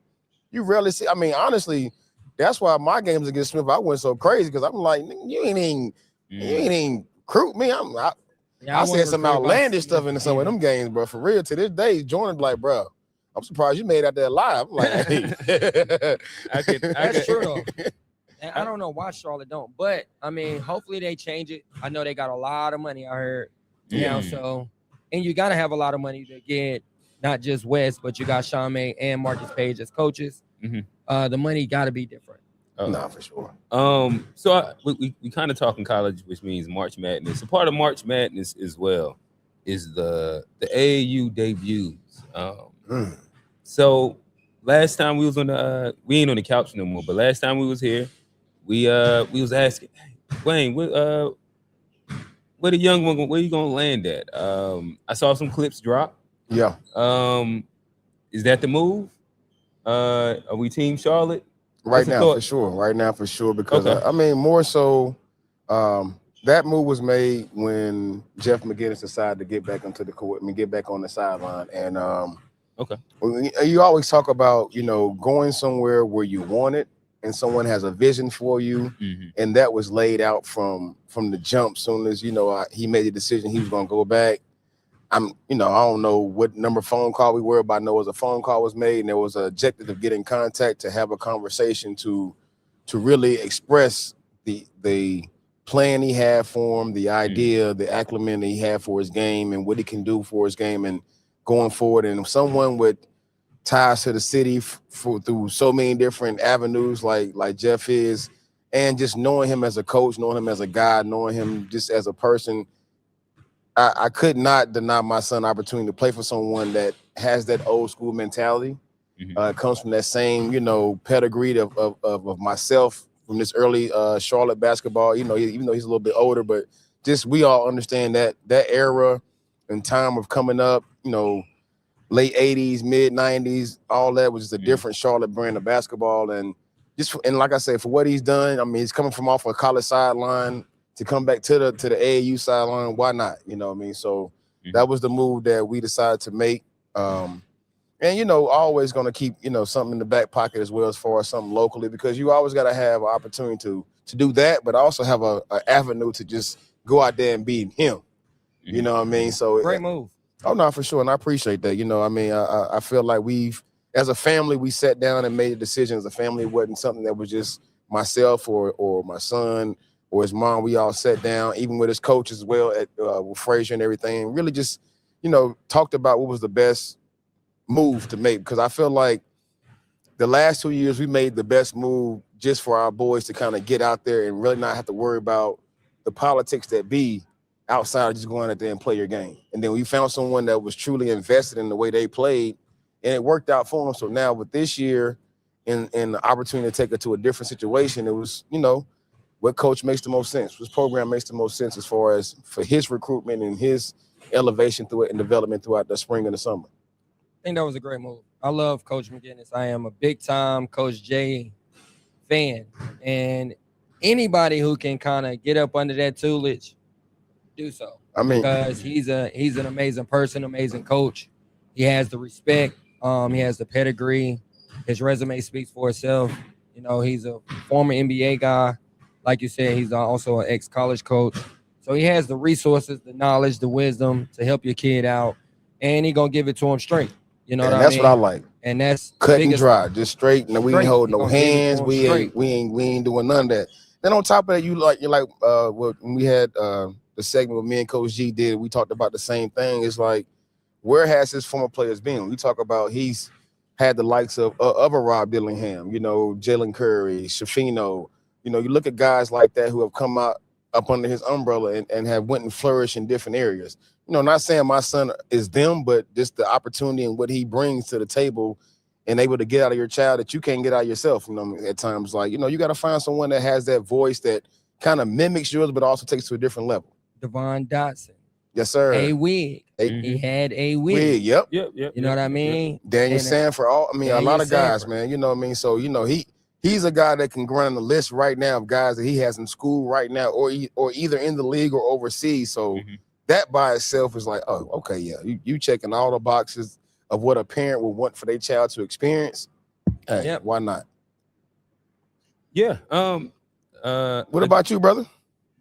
Well, I think I had made the announcement already, but yeah, he's playing over with A-Wig. Okay. Well, I guess the official announcement came like last week, maybe. We step on the court when they put them jerseys on. When he stepped in the court officially. Yes, sir. Where it was another one of those ones where I've been in contact with a couple different programs, and it's very similar to that the analogy, or I can use as an analogy the college thing, where it's not always about what level is recruiting you, is what level is going to end up being the best fit for you to showcase what you want to do next. And so we had a couple different options that we was thinking about, but I also understood with my son coming off of he broke his wrist during the summer. And so it was college that came, looked at him, but he in the cast, ain't too much he can do with that. And he started, building up some traction. He came back like middle fall ball. And then by November, he done broke a bone in his hand. He out another month and a half. And, he came back, finished the season really, really strong. But I felt that for certain spaces, I would have wanted him to have already a certain level of traction already established, or momentum in which he didn't necessarily have that opportunity during the season because he had to end up sitting out so much. Yeah. And so I kind of went with what I thought was, and him too. The last decision, honestly, again, similar like with school ball, I laid out some options and like, hey, this book bag gonna look cool for you right here. It got that little label on it and all that. You have this spot right here where he's saying, I'm choosing kids that I feel can fit and highlight your game. And like it ends up, what do you want? And he chose A-Wig. And with that, again, it's still on one of the major circuits. That was one of the things I was like, all right, it's going on one of these major circuits. Make sure there's going to be coaches watching you. And if you're put inside a spot where, you're a major police highlighted, you have some intangible things that I think hasn't been shown to a lot of people yet, that you can make a decent dent this summer inside recruitment. And so I think you used the words bet on yourself. I thought that the best situation to bet on himself was going A-Wig, where it's still a circuit during what is it, next week? You're gonna play against some of those other higher circuit teams or other circuit teams, depending on how you rank the circuits. Yeah. And it's all about showing and proving. If you really think you're a guy, go out there and show it. You have enough things inside your tool bag and enough things around you. Bet on yourself. That was my decision. Yeah, sure. That's dope. You gotta bet on yourself. Yeah, you definitely and it's a bunch of teams and a bunch of circuits. So please, kids, don't just get caught up in one or two. Yeah. Don't play. I mean, it's coaches everywhere. Nah, and if it's a reputable circuit, man, definitely do your homework. Like with Team Chardonnay on the New Balance circuit. So it's a fairly new circuit, but it also is a reputable circuit as well. We played on it a little bit last year with the situation they had last year, though. So it's something that I did see from inside in and outside. Seeing the coaches there, seeing the prospects. I mean, shoot, I think the New Balance circuit last year had at least 5 to 10 kids that were in the top 50 that were playing on that circuit. You know what I mean? So just knowing that the opportunity is going to present itself to be seen, you just got to go out there and perform, more than anything else. And I think that was the biggest thing for all of us to make sure we made that decision, just based on, like you say, having them bet on themselves, though, putting the work in and really letting them see what it's like to make a decision to live with it, good or bad, and hopefully it works itself out. Like you say, I think tomorrow they're playing Team USC, EYCL team and they're playing Top Shot. So of course they playing a Nike team and they're going to be playing a UA team tomorrow as well. So just the opportunity to be in that stage, you know, even though we know right now it's not necessarily a live period, but you know, it's just the competition and seeing what's out there and going out there and playing against them and measuring yourself up against everybody else as well. So I'll throw this question to you. I think that we've kind of like segued our way into the AAU conversation. AAU is starting. What are some of the things that parents are getting wrong? Maybe me and Wayne got some things wrong just now. What is your thoughts? Like some people, they think that like I get to have a lot of conversations with a lot of parents. And we'll start at high school and then we'll go middle school, elementary. And saying like I have a couple different groups in here pretty much every single day. So I talk to a lot of coaches, a lot of parents. And especially the younger ages you get, it's strict. Hey, it's Nike or nothing. Yeah, that's stupid. And that's just like saying it's power all I'm saying is these are the conversations. I'm gonna toss it to you. Everybody not a Nike kid. And so they a lot of them, they look at it as Nike or nothing. And like they're right now, typically this gym has a practice. Shout out to everybody that pays for the month. Because you know, technically, it's empty gym is getting paid for right now. But I think that they inside Alabama. You got junior EYBL that's happening right now. Next pro, I think Bermuda Run this weekend. Yep. Junior Bermuda. EYBL. Yep. Bermuda Run. There'll be some good games up there. Yeah. So, what is your thoughts? AAU's in full swing. Let's start off at high school. What are some things people are just getting wrong? Chasing brands is the biggest thing I think that parents are getting wrong, is chasing brands instead of chasing opportunity. Okay. Chase opportunity, not the brand. You want to chase an opportunity where your son or daughter can play, they can develop, continue to be confident in themselves, but you cannot be in any situation where they're not playing in high school.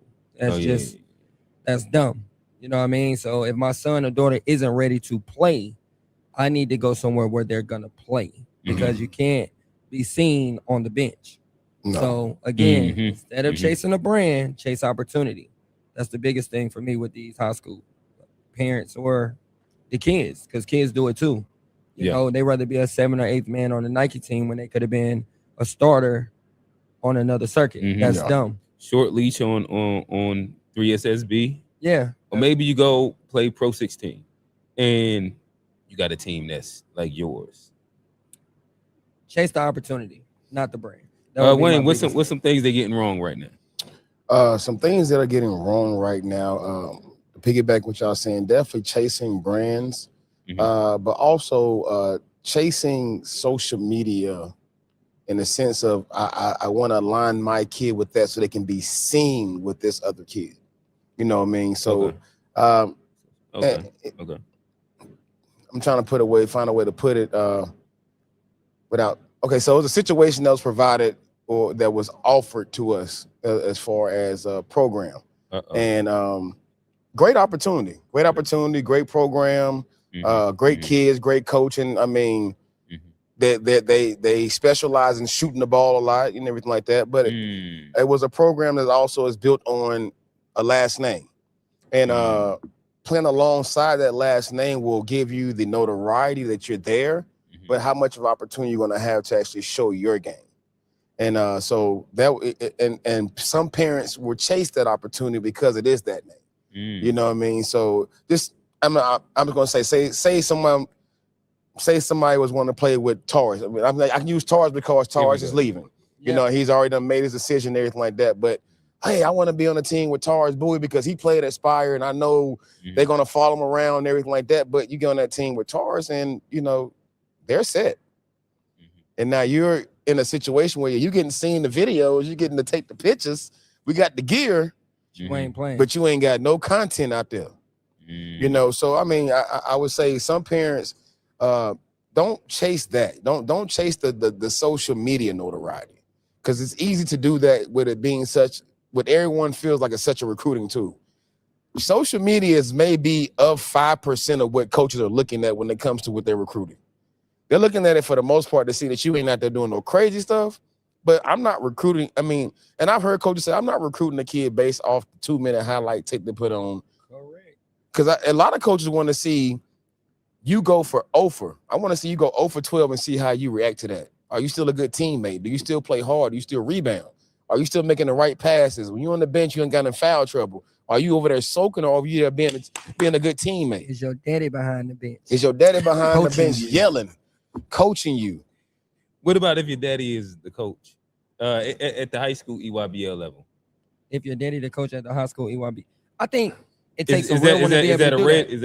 Is that a red flag if you're Depending on the person? I For would say sure. depending on the person for sure, and Depending on I the would person. say depending on the longevity of how long they're being coached. Yeah, depending on. If you just started out with your son and that's your only history of coaching, but if you've been doing it before, and will continue to do it after, it's a little different. And also it's also the relationships of how you show, how you are with your son amongst the other guys. Like we said before, I said before, if you a telltale sign of a good dad coach is if kids want to play with your son. But if it's EYBL or let's say another major circuit, it might just be the fact that and again, we're putting this at high school. Yeah, got high you. school EYBL, or let's say UAA. I ain't trying to be messy. I'm just gonna ask questions. But I'm just gonna ask like vague enough questions. I think it hits close enough to what Wayne was asking, stating as well. Like, is that something that you would look at as a red flag? Because matter of fact, easier way to broaden this out. I think that there's dads that's coaching 16s and 17s on EYBL, 3SSB, UAA. I don't know as many Pro 16s right now, but it's like a couple dads is there, and their kid is also feature guy, or maybe one might think that they're attempting to make them feature guy. As a parent, is that something that you should be weary about? Where, say, you have a kid, he's playing 16s and 17s, that's dad coach, and again, this isn't 5th grade, 6th grade, 7th grade no more. This is like it's making a break it time. It's money making time. It's money making time. Is that something that you should be thinking about? I think it depends on the player. It depends on the coach, because I was just around that on EYBL with Coach John. Shout out Coach John. He's a magnificent coach, a magnificent person. But his son played 16s with Q and Deontay Nim. I'm in 17s last year with Q and Deontay Nim. He coached 17s? Yeah. Yeah. Oh, okay. All right, cool. And he doesn't do no daddy ball. None. Yeah. You wouldn't even know that probably was his son. Right. And I think that's one of the ones you could probably trust, because I don't think he might not have started, right? No. Right. He didn't start. But then there is some of them where that team is built around son.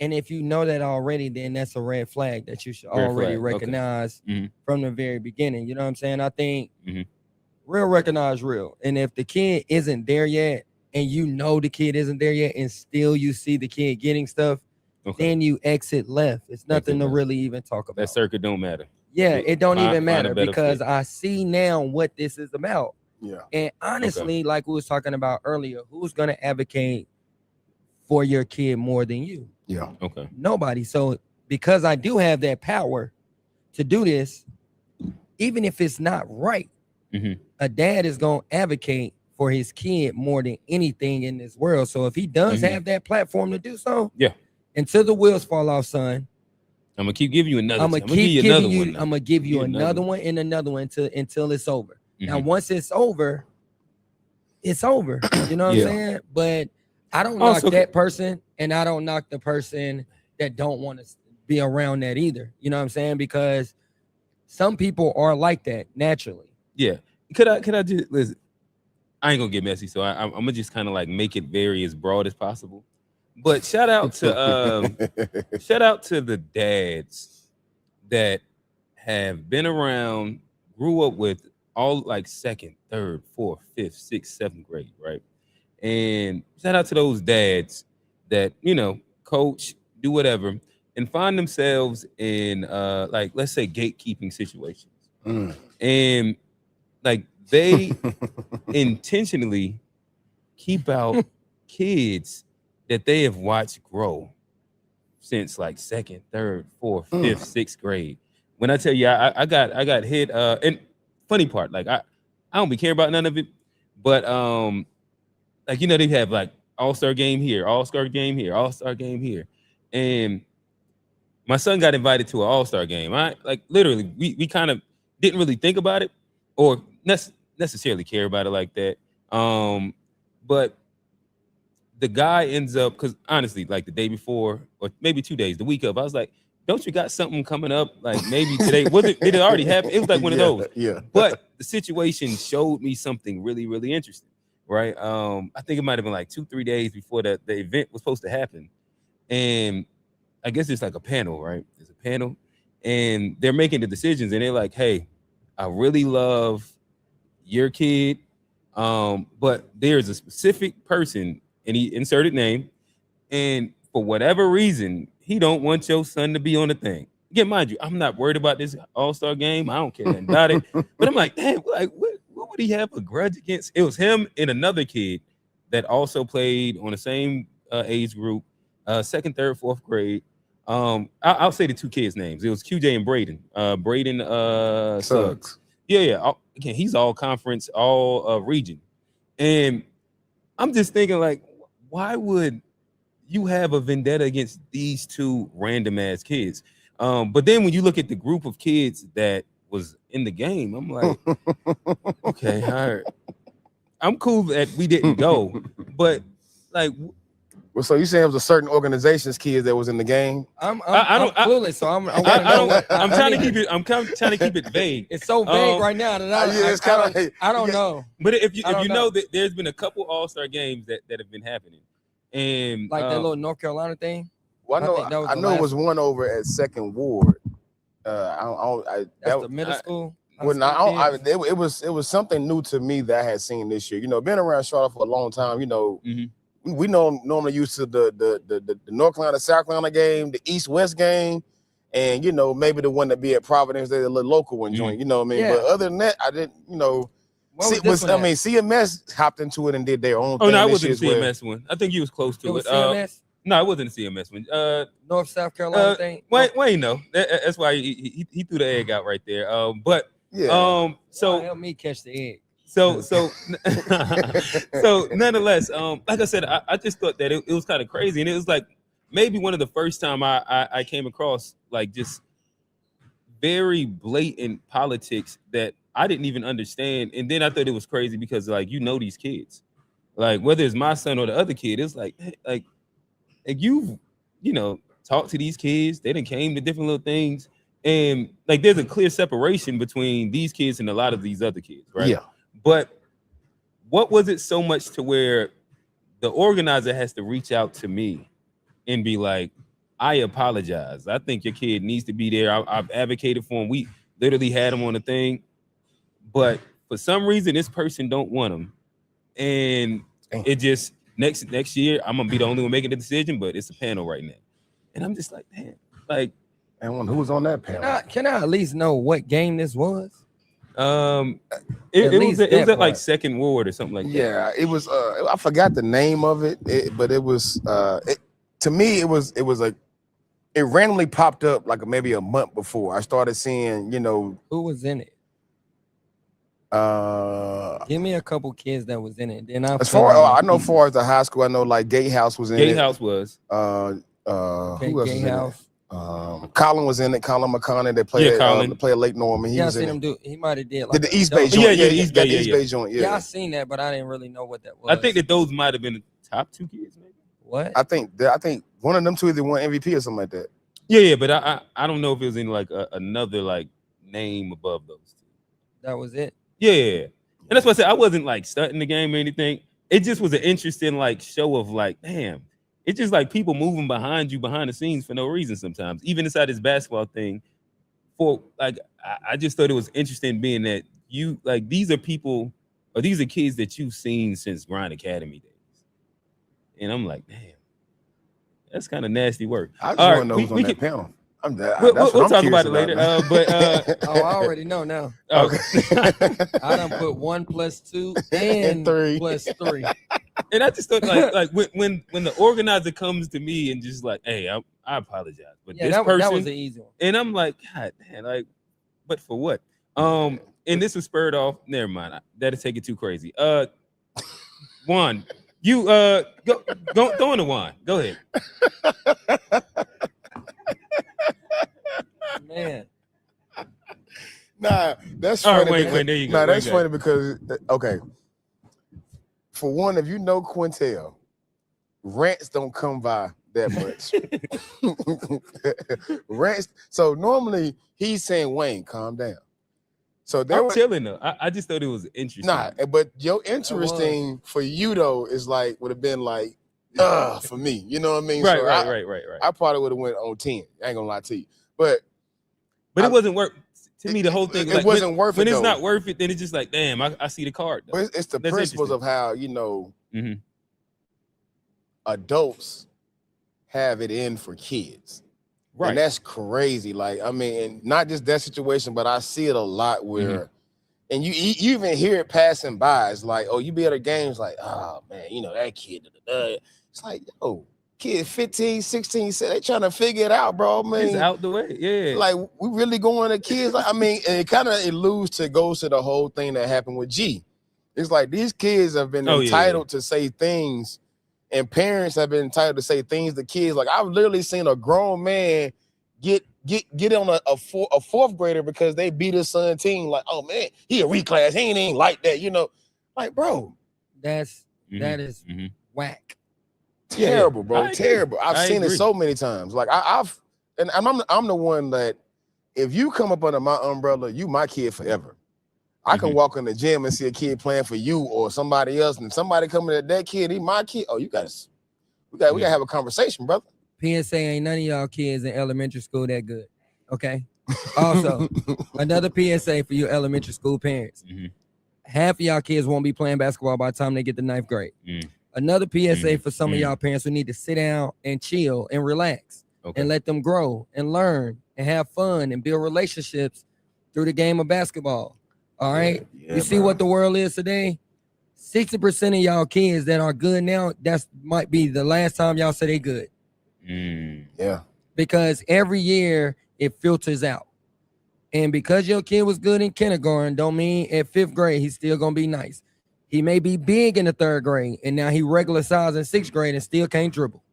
So please just enjoy the process of where they are, cheer them on along with all the other kids, and make it, like my boy Jay Billis say, a positive experience. There we go. That's what it should be. AAU and elementary school should be a positive experience. Where when I came up, it was just about building relationships and friendships with people from different places in Charlotte, North Carolina. And you know what I'm saying? You still know these same people still today. You know what I mean? But now y'all done saturated it, and it's all about just winning and winning and winning and winning, but you don't really win nothing but some notoriety from your boy and some local people that say I won in the 3rd and 4th grade. But if that's the end goal, then you're in it for the wrong reasons already.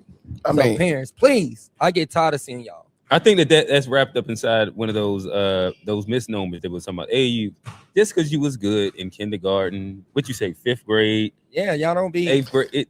That doesn't translate to high school. I can name the #1 player in my class when I was in 7th grade. And ask me, was he #1 by the time we became seniors? No, he wasn't. No number. He wasn't a number. Well, #1 player in my 7th grade class ended up being top 5, but he wasn't #1. But we had a hell of a class, though. You know, my class was a little different, though. So, but I will say also, this goes to my point that I have a conversation where we talk about is like, that's why I wish it goes back to the old school way that you don't start playing travel ball till you're 12 anyway. You know what I mean? We back in the day, 9, 10, I think we started at 10, maybe 10, 11. You didn't go no further than Greensboro, maybe Florida. So it wasn't like that. But now with all these, everybody want to start a team, everybody want to start a circuit, everybody want to have a tournament, everybody want to do this, make money. That now you're watering down, and these kids are getting false sense of securities. Parents are too. Parents stop fighting referees at games. Yeah, that's that. Oh man, was that Florida thing real? What's that? The football. Well, I seen it. It was like a ref that got knocked out. Nah, that was real, bro. Yeah, they press charges and everything. It's getting out of hand on these sports and stuff for kids that may not even make it. Yeah, but where did the disrespect come in that today? I mean, you know, us coming up, we respected our adults, our elders in general. Oh, there is a lack of there is no respect these days. None whatsoever, bro. For no authority at all. None. Oh, it ain't no respect. So to be seeing these videos of you parents out there fighting referees, fighting each other. I mean, games getting shut down, tournaments getting shut down. I mean, even to last year, we talk about run for the roses. You got 12, you got the 1,200 teams in there, and someone want to start shooting, bro. You know, I mean, come on now. You know, what are we doing? Your parents, PSA, your kids won't get recruited because all these colleges looking at y'all doing all this fighting, they not getting your kids. Somebody said elite parents raise elite kids. I've heard that, if you ain't no elite parent, your kid probably ain't elite. And I ain't even talking about talent. I'm talking about his character. Character-wise, His character ain't elite. And that's going to be a red flag for a lot of colleges because a lot of the skill stuff you can get anywhere. But great character, you can't get everywhere. And a lot of these people want people that they know they ain't got to worry about when the lights go off, when you get out of the gym, and when you got to make your own decisions. So parents, please, man, it doesn't help the kid at all when you acting like this. And even if your kid is really good, they still not gonna make it because of you and the things that y'all doing, man. Gotta be humble out there. Gotta be humble. Definitely sad. It's a sad time because I be watching it too all the time. It comes on my timeline where people are arguing, parents are fighting, coaches getting after each other. It's just a circus nowadays, and because of the cameras, man, everything is always on social media. Yeah. Everything is always gonna be on the forefront. So to me, man, I mean, that's why I always ask, like, what are these parents really doing it for? What are they really doing this for? And that's when you know that they doing a lot of this stuff for themselves and not for the kid. And that's why they get so upset when, you know, a loss happens because really it's their ego that's being bruised. Yeah. No, for sure. The kids, they out eating pizza wings. They don't even care. They running around. They chilling, bro. The Rocky Mount event, I know I be seeing kids in a little bouncy house. Yeah. Drinking little slushies, having a blast. One trip to the concessions, they done forgot about it. Yeah, they don't eating their little dots and everything, bro. They chilling, bro. I see high school kids that they lose and be like, "Hey, bro, we lost. All right, on to the next one. Time to go." But parents still be holding on to the loss, like, "Oh, it's the ref fault. It's the coach fault. It's everybody else's fault." And again, like JJ Crawford said, like, if you don't trust the coach and you knew you didn't trust the coach, why did you send your kid to that team? Yeah. To be in the stands, coaching your son. Anyway, if that's the case, just like he said, a lot of y'all doing it anyway. Create your own team and you can coach your own son, and they still don't make it. That part. right. So let me whoop-de-doo. Let me steer us really quickly. Another lane. I've been seeing DaPointGod. He said he's not coaching yet this year. But it looked like he's been training. Looking like he's been dusting off those them sneakers. Look like he's been, you know, getting on the machine, finding some gym time for himself. Am I hearing whispers of a return to the one-on-ones? Oh yeah, it's definitely whispers. I'm definitely coming back outside. I normally come back outside during the summertime. It's just gonna be a hot summer. Definitely gonna be a hot summer. You know what I'm saying? But I like to kind of stay in the game. I think as a trainer, it definitely helps me out to keep the nuances. For sure. The understanding and to make sure that I'm fine-tuning because the game changes all the time rapidly. So I like to try to stay on the end more so than on the out. And the only way for me to do it, don't knock any other trainers, but it's for me to play, execute, do some of the things that I'm showing them to make sure that some of this stuff is actually for real. That it actually translates. That it actually translates over. So I always use the summers to do that, and I play a lot of 5-on-5, and I get to play against a lot of talented young guys that's coming up, and so I just want to keep my tools sharpened, making sure my stuff in my toolbox still works, shake off the cobwebs every now and again. So are we going Grease Factory with it? Yeah, I'm going into Grease Factory. Shout out my boy GBG. He got me lined up with a guy from Broward County I definitely, I'm a student of the game, so I done watched a whole lot of film on him. Okay. But should be interesting, man. It should definitely be interesting. It's the same thing, kind of like the one-on-one space reminds me of AAU. It's so polluted.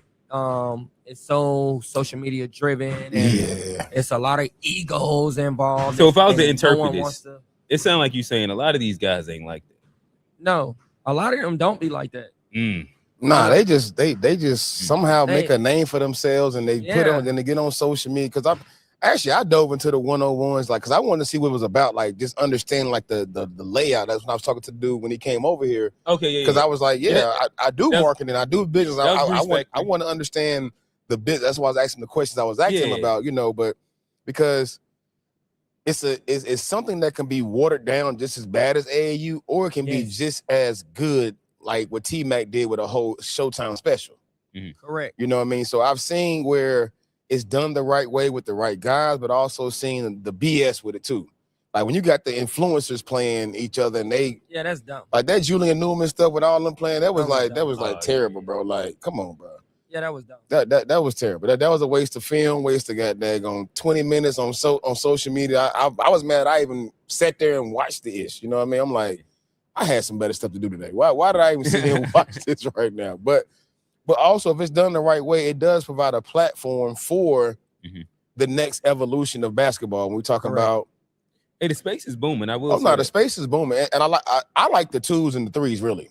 Yes, I like that better. 24 2s and 3s. Yeah. So let me throw you. I don't know if this is hot seat or not, but hey Johnny, make sure we solo Dijuan on this. Starting off right now.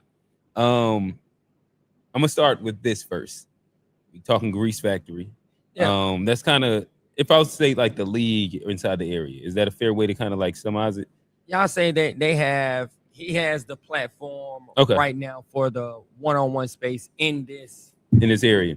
Okay, all right. So Grease Factory top 5 right now. Ain't gotta be in an order. It's top 5. Top 5 guys. Yeah, guys, right now. In the Grease Not Factory. including you. You about to hop in. Yeah, I'm about to hop in. Just so top I'm 5. Outside of this top 5. 5 that I've seen play. T-Mac gotta be in there too, right?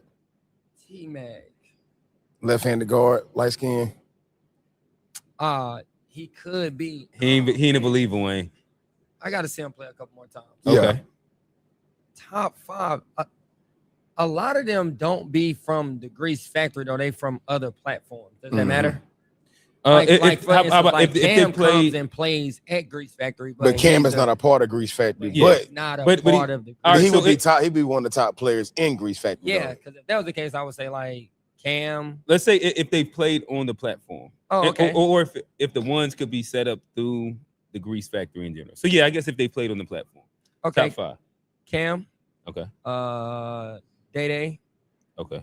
Guy named Simba. That would be 3. Okay. You got to put this one guy on there. He went to win Salem State. You know who I'm talking about too. He could shoot it. Name. Cologne. Rob. Yes. He played on Grease Factory 4. But see, all of those are TNC guys. Okay. So those, you know what I'm saying? That's 4. All right, my bad. So then let me rewind it. So guys that mainly like I guess their mainstay is on Grease Factory. Yeah. Pat. Okay, Pat. So Wavy. Is that what that is? Okay. Shout out Pat. What about Cart? Cart for sure. Yeah. Cart definitely got to give him his flowers. Cart would be another one that basically plays on Grease. Oh man, I say shoot. Should I throw top 3? Make it easier. Yeah, make it easy. Top 3. All right. And the third one, just because it's his platform and I want to give him some love, Grease himself. Okay. Hey, I ain't gonna lie. They've done it. They've done a run here. So I was introduced to him. Like he just came and wanted to see the space. Great guy. And I would have never thought he hooped. So then they booked out like another day, and he didn't put the shoes on. And I'm talking to his partner, and then I didn't see them start hooping. I'm like, oh damn, he got a little bag. So I'm okay. Definitely. That's what's up. So you're not just like, I thought he just was like the organizer. Okay. But he actually get to it as well. Yes, and I think that's a touchy space. I speak to him a lot. I think if he did really want to really grow the platform, you would have to choose one hat. Yeah, Okay. You can't. can't be player coach. You can't be player coach. Yeah, And I think the biggest thing for them, and definitely in that space and growing, is organization and production and Okay. marketing.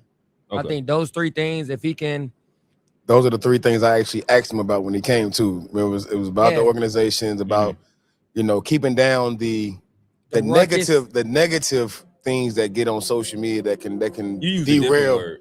I did, but I'm trying to stay Yeah. professional. There we go, there we that could derail a platform Yeah. like his. I kind of alluded to the fact that it's very unorganized. yeah. It can be better with the timing and the game times and the way the games are going and a little. When's the next event? I haven't made it to one yet. I May think 2nd. May 2nd. Okay. May 2nd is the next one. But definitely some of those nuances would be dope. Like for instance, he should invite Open Gym to come and do a live feed during the one-on-one space. Yeah. Nah, for sure. I love it. That would be dope to have. We done had some conversations. Yeah, because I think he has someone on the mic, but it's him. Like, so I'm saying you wearing so many different hats. This is when you invite some others in and partner and different things like that. That's how TNC is growing a space where it's monetized. Yeah. They're making a lot of money. So it's not just like, I think at a certain point you got to grow as a business person and say, well, what actually do I want out of this, instead of just being like, I'm just the guy that got this platform in Charlotte. You know what I'm saying? Y'all know when you hear the grease, it's about me. I think the thing that can help him is those three things, because that's what TNC has, and you can see those guys are getting paid residual income monthly.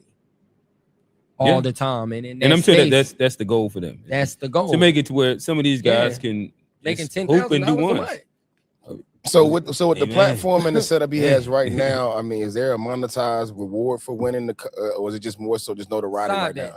Like side bets, people or the person that's playing may want to bet, but it's more of a gambling situation than it is a situation where it's just monetized the way it's monetized with TNC. Gotcha. TNC residuals is like whether I'm playing or whether I'm not playing. Every month I'm getting cut. You just getting a check in general. I'm getting cut a check. Okay. These views gonna keep blowing up. I'm promoted. I'm promote when I'm not playing, and even when I am playing, I'm still there present. So even my following is gonna come up and show and watch, and now their views is gonna help push this game here, and I ain't got nothing to do with this game, but I'm still getting paid for it. Though. Okay. Like YouTube got a subscription. I think their subscription was like $9.99 per person. They got over 1 million subscriptions. Yeah, that's big there. That's big. And $10 for 1 million. Oh, I see what you. See what I'm saying? Yeah. A million subscribers is paying $9.99 every month. Per month. That's what? 10 M's. Yep. Per month. That's a real business. Residual. That's a residual. Yeah. You could pay for the production. You could pay to keep staff, trainers, and the players all happy. Oh yeah, contract all of the contract. players out. And then you can write you can write in a lot of other things as well. You're talking about like strength and conditioning, health and wellness type of things. You actually giving them insurance now. Yeah, think about I'm playing one-on-one to have insurance. Yeah. They opened up a gym in Ohio, their own facility. Oh yeah, I did see that. Yep. They opened up their own facility. Listen, as I'm learning, there's a lot of different avenues inside this basketball space. Me getting this facility, that's just me finding my own little area in the space, but it's so many other different little niches within the space. Sure. And I think that, I got one for you before you go. Not to cut you off. I want to do today, I was just thinking a high school one-on-one. Okay. Listen, I like we've actually had the girls high school one-on-one. Let's do the ones here. Listen, I want the smoke. I don't want y'all out here ducking because Dijuan gonna call your names out, and I want y'all to compete. I want to actually see. We're gonna be on live on that one. We're gonna be live on that one. I want to see the nicest of the nicest. Love it. Come out here and actually get to it and compete, and not worry about like the extra social media and all of that, but to actually get down and say, "Yo, I've been feeling this way for a long time." So would you do it grade based, like king of 9th grade, king of 10th grade, king of 11th grade, or just do it all high school? Because I mean, it's levels to it though. I think it throw is, them in and a I would have an elite level. Yeah, I would have, and then you go 9th and 10th maybe. Yeah, I'll probably have an elite level, and then a level right up under that. You know what I'm saying? So the elite kids, you know who you are. You Yeah. know, I will have y'all in the pool, and then we can have some kids that just not there yet. You know what I'm saying? And you In a can possibly different play pool. your way into that pool. And you can possibly play your way into that pool. Listen, I love it. If it's one like you done Nice seen little wager or everybody done something. seen enough film of QJ. QJ play ones all the time. That's like his secondary hobby. Where like that's how we put in and chisel at some of the things to get better. I would love it. I think that in season athletics, one's Yes. sponsored by Dijuan Harris. He's gonna help us put together Yes. some of the elite talent, and you know, Open Gym podcast, sitting back here commentating. I think it'll be fun. I'm with it. I know Q can get a couple kids in there. Man, we get a lot of kids to pull up here. We This get is general half off the the city in strip. this mug, bro. For And, real. We get half the city. city. And we could really turn it up. We could do $100. Juan We could do said he- $100. Juan said $100 don't, prize uh, everything. Do a little Don't duck pot and smoke. everything. Don't duck smoke. Don't duck smoke. Don't come in here on the friendly behavior where everybody want to be buddy. We not. I want to see y'all actually go at each other. Well, I would do an entry fee, so now you're gonna pay to make sure you play. You know what I mean? So now you ain't gonna waste your own money. Some of them elite kids will duck that. That'll be an excuse. That'll be the for them reason to why. Not Yep. come. Man. We'll make it man, I $1. got We'll make it $1. 30,000 We'll make it followers. $1. What you gonna talk about? We're gonna make it $1. Bring 4 quarters up here. Bring You 4 can play. quarters, bro. I don't tell Hey, 10, listen, I love 10 it. dime. Let's go. I'm with it. I think that it's something fun for the summertime that everybody can hang their hat on. Got one more thing too. In season, this is something I just came up with just now, but I'm gonna get y'all a date. Okay. And I'm gonna get some schools in here, and we're gonna have an open run for unsigned guys, even if Ooh, I like it. uncommitted guys. I'm gonna get some colleges to come in and during live period because I gotta have, of course, the black and white ink gotta match up where they can come out and make things shake. I love it. I want to definitely do that where we can get some elite guys, maybe 15 to 20 guys maximum, and really get like a big for each team to make it realistic. So everybody not just playing guard on guard, 5 on 5 the whole time. And it's good and be get good some contextual colleges basketball. in here, and just watch y'all hoop and see if I can assist y'all guys on your journey of getting to the next level. I love it. Yeah. Hey man, shout out to the community. I will say to the basketball community, man, you appreciate it, bro. You appreciate it in this world. You know what I mean? I will say that you got to give flowers what flowers are due. And I really appreciate the basketball community for those who do it the right way, those who are tapped in the right way. And you know what I mean by that? I mean, like if it ain't your guy, you still cool with it. You know what I mean? A lot of people put this whole that's my guy, that's my kid type of thing. Like, nah, bro. This Charlotte's kids, you know what I mean? It's our kids, it's the community's kids, bro. You know what I mean? We all trainers. I'm talking to y'all too. I always talking about this. My kid. Solo. My kid. My kid. This ain't your kid. Everybody in Charlotte trained that kid. For real. So how is your kid when 16 other people done trained him? Everybody done had a part of his journey. Just be thankful to be a vessel on this journey to help these kids reach their maximum potential. That's it. I'm tired of y'all too. Yeah, because doing it for the me and all that for my accolades. A lot of trainers and a lot of people just doing that too much right now. Like, yo, fall back on that. You got him in the 11th grade. What was you when he was in 3rd, 4th, 5th, 6th, 7th, 8th? You wasn't with him shooting in the gym. You wasn't there. You waited till he got to the NBA to say that's my kid.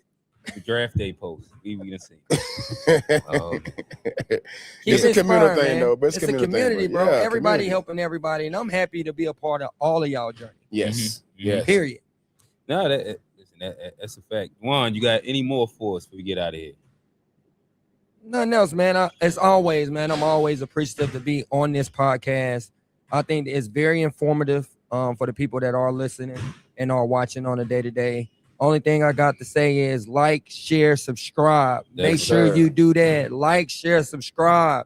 Anytime, man. Make sure you keep this thing moving. Keep this positive movement moving. We got you, brother. Johnny, check the chat. Make sure we ain't missing no chats. What's that one say? Said it. Put it on the screen. Arizona Wildcats #1. What? Oh, Well, I mean, I Make did have the cream Arizona. big, Johnny. I did have Arizona winning it all in my bracket when I first made my bracket anyway. AZ So Wildcats #1. Gatos Locos Forever Home. Oh, this is a Hispanic, I think. Gatos Yeah. Locos Forever Homes.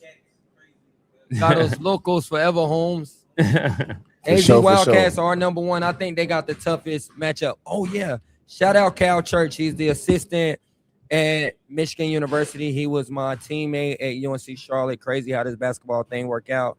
Shout out to Cal Church. He's in the Final Four at Michigan with Dusty May and them. They started at FAU and worked their way all the way up. The same staff. He kept his entire staff. He hasn't changed a thing. And now So he was with Florida FAU when they lost to Wichita in the Final Four before, right? Yep. Was the Elite Eight or Final Four? I think a Final Four. San Diego State, right? San Diego State lost to the Final Four. So that's one of the best Final Four because with Gotta nobody give it in to there that nobody expected. I got one last one. You had said it early, and I was like, huh, that's an interesting term. I want you to expand on it. We was talking to you, said maybe they're not a Nike kid. What does a Nike kid look like? And then let's go, maybe there's a 3SSB kid or Adidas kid, there's a Under Armour kid. What does that mean? All right, so meaning like it's a variety of kids that play basketball, right? And I think certain kids that are play Adidas are capable of playing on Nike, just like any other circuit. You know what I mean? But I just know me being on EYBL, I'm starting to look at certain kids and the way they move, how big they are, how strong they are, the different capabilities that they have. And when I be like a Nike kid, you can see them being out there with the 16 teams or however many teams that's out there because they look just like the other kids that I see on a day-to-day. Now, it is certain kids. But what do those attributes look like?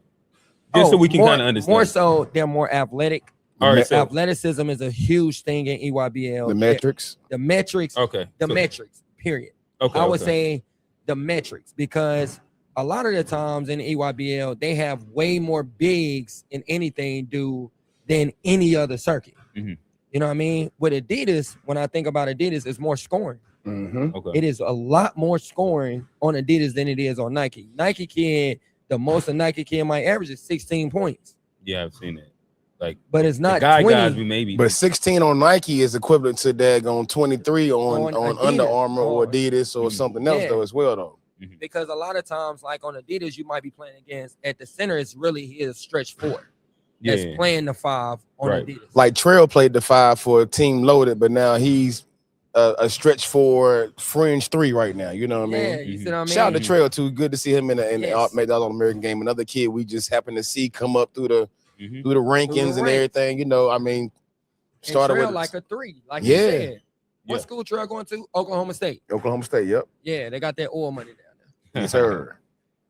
But okay. So Nike kids mainly is hyper athletic. Athletic. And we're looking at metrics. The metrics. Like taller guards, longer guards, hyper athletic. Okay. And you said Adidas elite kids. Skill. They generally have something that stands completely out. Okay. You know what I'm saying? Now, I can use y'all kids as an example. They both could have played Nike. Zahn has an elite skill set. That's shooting the ball. What team in EYBL would not take a kid who's about 6'5", who shoots the laces out of? Every team in EYBL would take that. Right. QJ as a combo guard who's about 6'4", who's super athletic, can score on all 3 phases of the game. Yes, he's just a kid who may not have been seen by many EYBL teams, and in our area we're hurt because it's only two teams. When a lot of other states and bordering states just have more opportunity. It might be 8 teams that surround that state. Like you in DMV area, you got more to go. More to go. I mean, even so with this year, you look at, well, maybe I could have went down my state or went up. No, Boo Williams not on EYBL this year. Georgia Star, no. Georgia Star is not either. Nope. You know what I mean? So now you're talking about we can't go. Can't go to Tennessee. Friendly deals. Hey everybody, friendly deals. And another public service. Wait, so are they playing like EYCL? Is that what they? No, they ain't playing nothing. They 16s on it. Yeah, but not the 17. PSA is no such thing as the EYBL teams are not in 8th grade and down. You can pay to get into all these all these events. Things. Yep. The junior all EYBL. Yep. EYCL is open to any teams. You don't Open. have to be a Nike team. Any of the second tier circuits, Adidas Gold. You don't have to be Adidas to be on Adidas Gold. Same thing. You can be a flagship deal team. You can be an independent team. You just have the money to pay to get on there. You can do it. You can do it. That's just what it is. So don't get caught up in, oh yeah, my team just got the deal from here or from there. You know, I'm not gonna say out no name because it could bring, you know, acknowledgement to a situation that somebody's doing that, and I don't want to be the one to sit there. You know, Coach Wayne said, nah, I'm just saying that just because they're on the circuit or on a circuit don't mean they are actually a flagship team under that brand. Yeah, that's crazy with the Boo Williams thing. They was hosting sessions at Boo Yeah, Williams. just go to where you love. Please, kids. Go to where you love. Nah, that is a fact. So with that said, this has been a fun episode of the Open Gym podcast. We tried to bring y'all a little of the Open Gym essence. The Open Gym cleared out a little bit. Shout out to Hari and I forget what the group is. I think Cam. They're doing a park takeover right now as well. Yes. Over at North Mech, in which I know a lot of the guys went out there. I'm sure that was fun as well. Once we get on IG, we're gonna see a lot of clips out of that. But yeah, shout out to like you said, the basketball community here in Charlotte. Actually had a fun sit down with Katie from EAT, where, like I said, it's a lot of space inside this basketball community where a lot of times people think that because people do similar things, they gotta not like each other or it has to be some kind of a thing. Friction. Don't gotta be. It's so many trainers, so many kids, so many kids, so many venues, there's so many spaces, so many trainers. Shout out to the new so many teams. Yeah, G-Way Training. Yes. Shout out my boy G, man, Youngin, Marcus Johnson. Y'all go follow him on Instagram. And Tyshawn Alexander just started a training. Yep, sure did. Okay. Shout out Ty. Okay. You know what I'm saying? I'm paying homage to the youngins. You know what I mean? I'm an OG in the game.